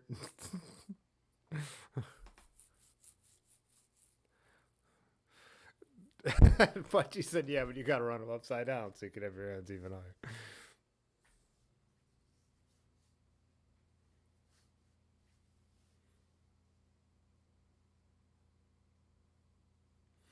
Yeah, I mean, Pudgy, like, again, they framed it that way before Lachlan started. So he said if you beat them by days. So he did an amazing feat of riding this crazy amount of distance in a defined period. That's all it was. He's not really beating the peloton, but yes, that's the headline, and everyone's running with it. I think that's what kind of maybe annoyed Russ, that all the cycling press was picking it up because he said something about that. But again, it's like, isn't that what you do? When you break a record, don't you have a way to frame it? Like, and that's all they were doing. Lachlan did something amazing, raised a ton of money, showed off, did it in his pro kit, so got the sponsorship. I mean, he's getting, just look at our Discord. More people are paying attention to Lachlan's alt tour than they are to the actual Tour de France, right? And I think a lot of people in the world are. My dad, when I was over there on Sunday, read an article in the Wall Street Journal, and when I brought up what he was doing to my brother, my dad's like, "Oh, I read the article in the Wall Street Journal about that and knew about what Lachlan Morton was doing." My dad doesn't know who Lachlan Morton is until he read that article. He probably doesn't know EF. He probably knows Chris Froome, Team Sky, maybe remembers that they're Ineos now. As an American, someone who likes sports, he'll tune into the tour, pay a decent amount of attention, be able to talk a little bit about it. But yeah, I mean, I would say it was a huge success, not just for what the man Lachlan did, but for the goals that EF and World Bicycle Relief had set out for. I mean, crushed it. I would say way more publicity than when Taylor Phinney and Alex Howes first did, as it was called, Dirty Cans at the time, which had huge publicity. This, I would say, was even bigger. And you line it up with the tour. That's why you do something like that, is because that's the ultimate cycling event, right?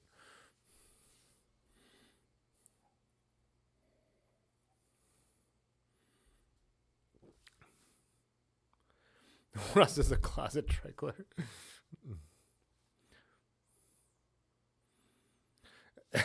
Summit says you have a non-e-trike and you want to make it up a hill. Rick says Summit gets the sticker. I'm not sure about that, but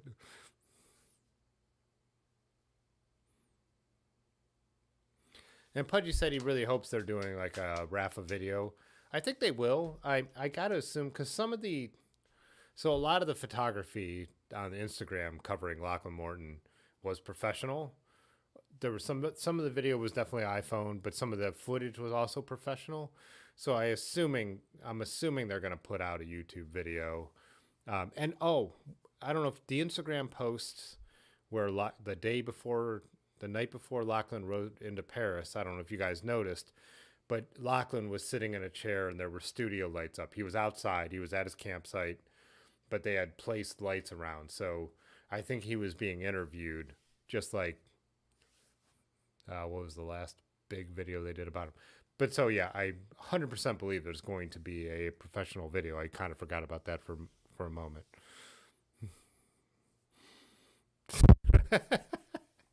Rusty said, what if he beats the Peloton with a bat? don't have to race them, and they will definitely know about it. That's hilarious.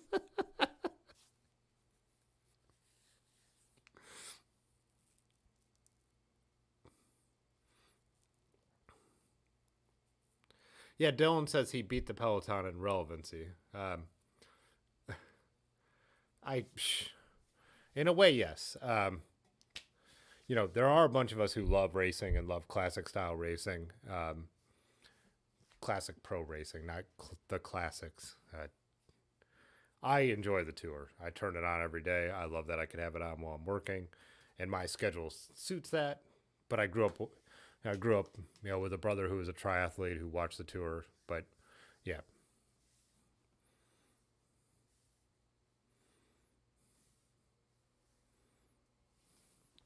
So Rusty, I would completely disagree with what he says right here. He said they are pampered babies, support the whole way, several extra bikes, and a crew following them. So, so what Rusty is saying is totally true. They're completely supported. You could literally break your rear derailleur while you're riding the Tour de France, and there will be a guy leaning out the window fixing it. And if it can't be fixed, they will grab a bike for you off the roof, and you will keep riding. But that doesn't mean these aren't the most like people like Lachlan doing it like completely on their own. Great. Like again, Lachlan wasn't really racing anyone, but except for an idea, a number of days that he could beat it in. The Tour de France is always rated as the hardest sport, professional sport, or cycling is, and the Tour de France being the peak of professional cycling, like way harder than any other professional sport there is. Again, that's the scale, so you could say no professional sport is hard. I think we would all disagree with that.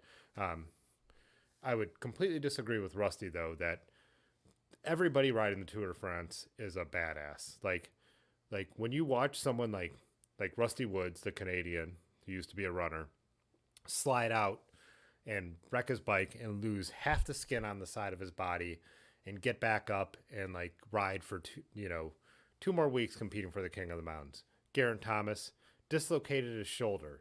He stood up. The medical personnel pushed his shoulder back in. He beat the time limit, and he's still there supporting his team. So Richard Carapaz, Geraint Thomas wanted to win the Tour de France this year.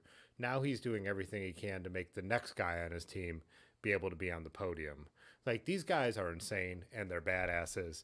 And so, yes, there's two different, I think gravel cycling and bike packing and endurance racing are coming back because there's an awareness with the internet and the way things have gone around and gravel bikes becoming popular. And these events are, I agree. I think they're really cool. I think I love Lachlan Morton, but to say that like anyone riding the tour is not tough because of the way pro cycling is now happening would not be true at all. Like, these guys are insane.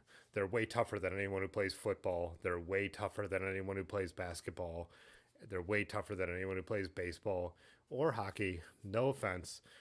3 weeks, they're like these guys literally get home at the end of the day and they can't eat enough calories to like replenish what they've lost. It's insane. It's an absolutely insane sport. And to do it at the top level that they do is nuts. I would never have any desire to do it. You know what I mean? Like, you have to be a crazy person to do what they do. So,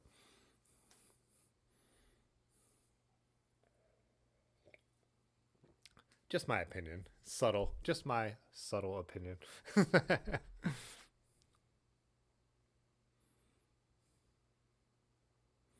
Dylan says he doesn't know how it will attract new fans, just with the style of it and all.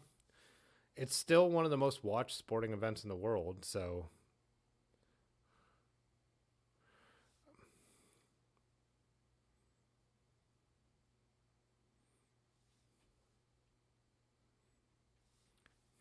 hey Rick, spend 12 rounds in a ring or 3 weeks in a ring. I would totally disagree. So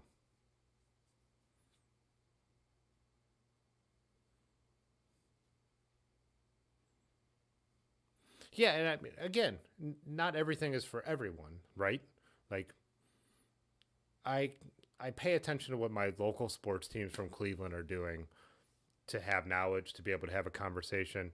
I have no desire to ever waste a 70 degree Sunday in October sitting inside watching the Cleveland Browns.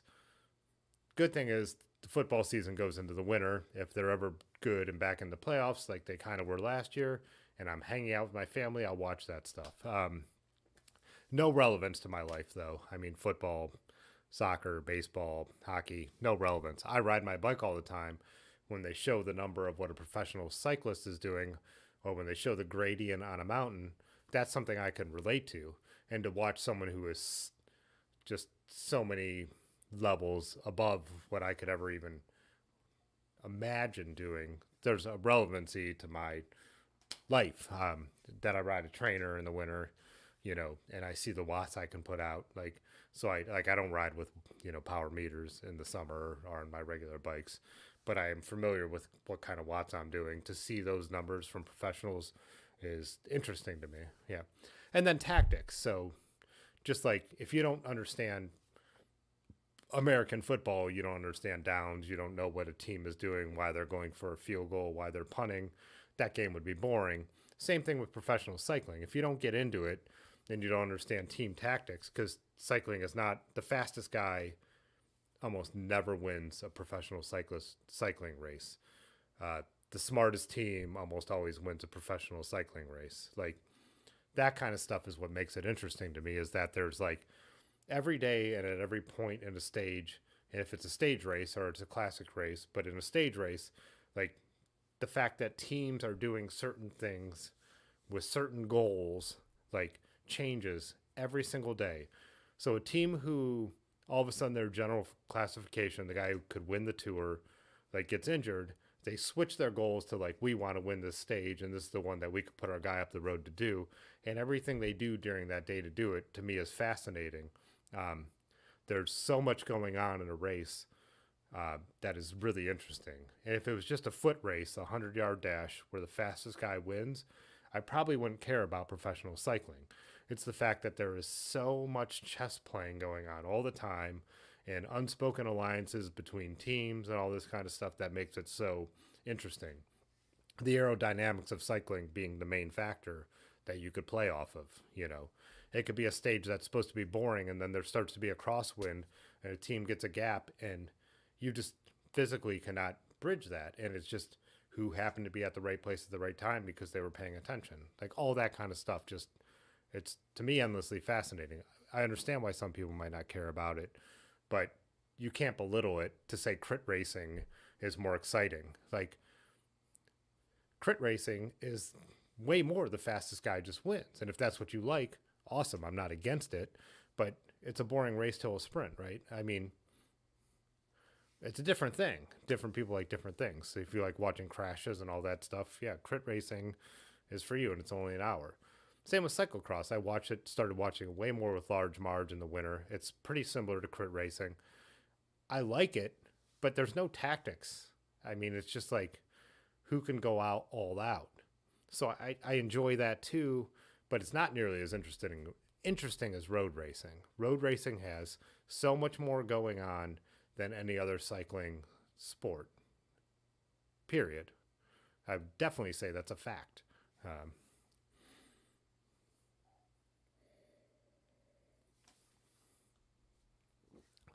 Anyways. Yeah, and I'm not arguing with anyone. You guys know the way I talk.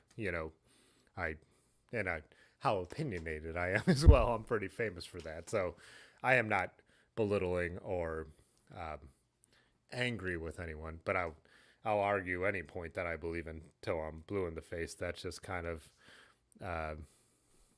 that's my personality, is large, or Aaron will tell you. So I've talked about this before. I did that. I started off one of these live streams after we had a couple Nazis jump in, or people who disagreed with our political opinions, that we weren't even that, this channel has never been that political. And I, just said, it's like, hey, I had friends, we used to sit around and we would argue politics like at each other. Like we'd be yelling at each other. Like some conservative friends, you know, and when I say some conservative friends, I meant legitimately conservative friends, not people who are like Trumpers who want to, like, who are racist, fascist pieces of like garbage. Just people who had conservative opinions about taxes or something, or, you know, and we'd be arguing with each other. Then we'd be like, and then we would all dial it back and we'd be like, let's go to the bar and get a beer, you know? So that's the kind of arguing I'm doing when I'm talking about what I feel about professional cycling or anything else. So,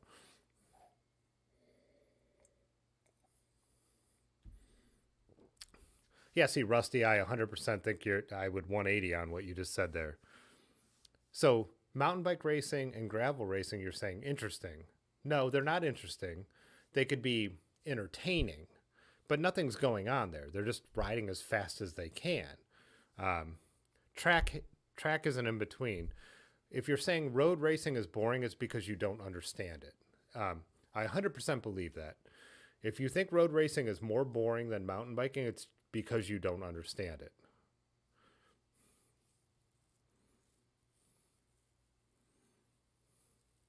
Yes, so, and like Pudgy said, like if you're back, mountain biking could be exciting, super entertaining. It's not as interesting as road racing. Road racing is endlessly interesting. Are we arguing Tuesday?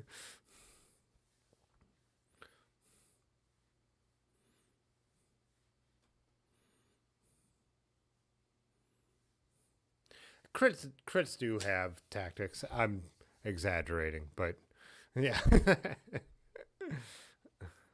I would say not on the level of a 21-day stage race.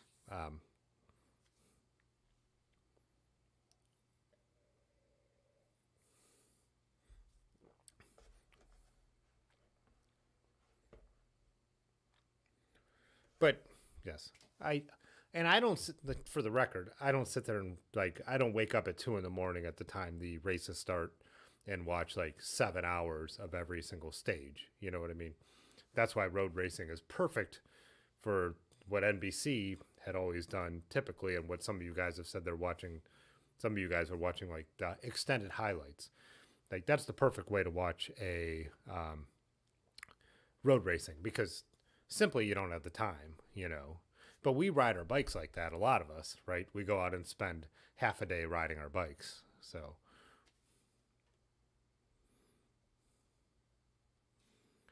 Yanda said I don't understand mountain biking racing if I don't think it's interesting. No, my point is it can be entertaining and fun to watch, but still not as interesting in the word as there's not as much going on behind the scenes.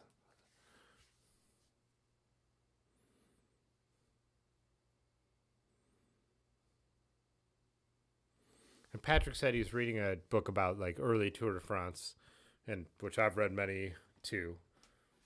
And it was all about individual endurance. Yes, and that's why they were saying Lachlan Morton's feat was like a throwback to the earlier tours.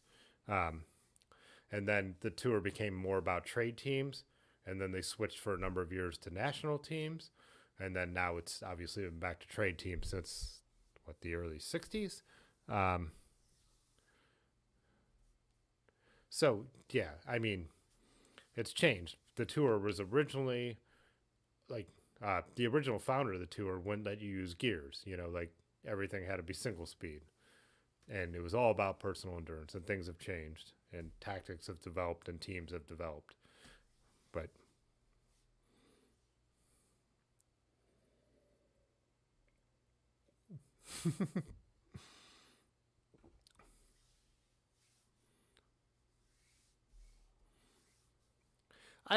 like I said, I like all kinds of cycling, and I've always said this on this channel.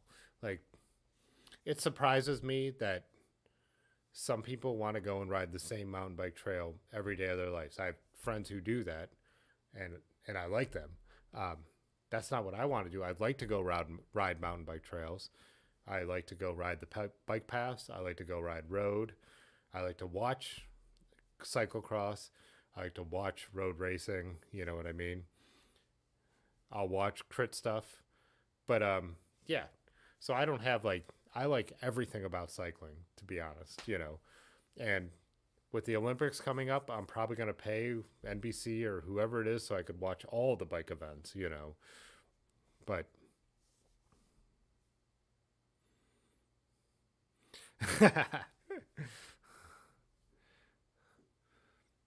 Rusty said the bookies reading gave Akron a shout out.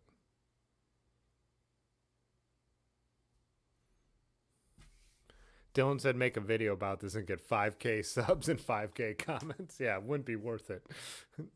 Why road racing is the most superior form of cycling, right?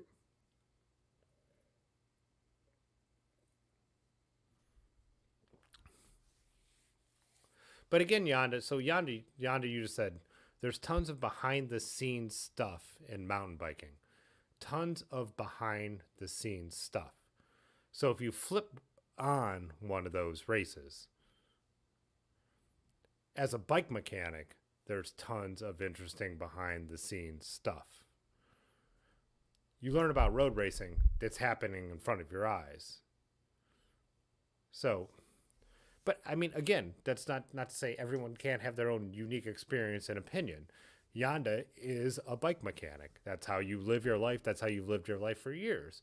So it makes total sense that would be more fascinating to you. If I flip on a mountain biking race, is someone going to explain all the behind the scenes stuff before I can enjoy it? Are we buffering again? Oh yeah, we're buffering like crazy.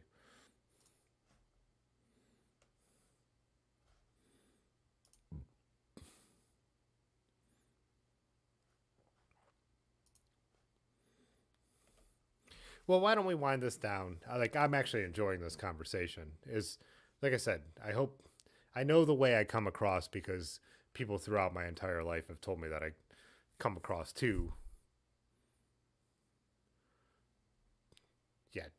one-sided. I don't mean to, like, you know, like, I do have strong opinions. I think that's why I do kind of, even as Dylan's joking, probably work as a YouTuber, but I am always open to everything. Like, and that's why I've talked about this stream has made me know way more about bikes than I've ever known, because all the stuff you guys have corrected me on, Dylan, about whether it be carbon wheels or like Pudgy telling me about bikes I didn't know about. Like, I wouldn't have known about the bike Pudgy was getting if he hadn't been talking about it nonstop for a year, you know. But so yeah, it's totally like, yeah, and I'm open-minded, willing to change my mind, willing to watch other stuff. But I will completely 100% always disagree with the idea that like pro cyclists are just pampered wussies. They are pampered. They're not wimps, you know. So, all right, Dylan. Good night. Dylan, I'm going to hit you up. I might be in Columbus for a brief minute on Tuesday. If you could swing it, I wouldn't mind getting a ride in.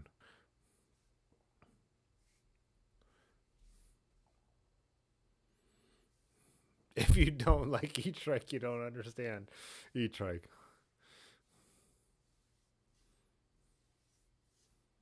All right, dudes. Let's call it a night. Thursday. I'm reading all these comments. Thursday. I don't know what we're doing Thursday. So, yeah. We'll do something. See y'all. Okay. On your YouTube. Okay, bye. All right. Okay, Yeah. this time. Fitzwater photo.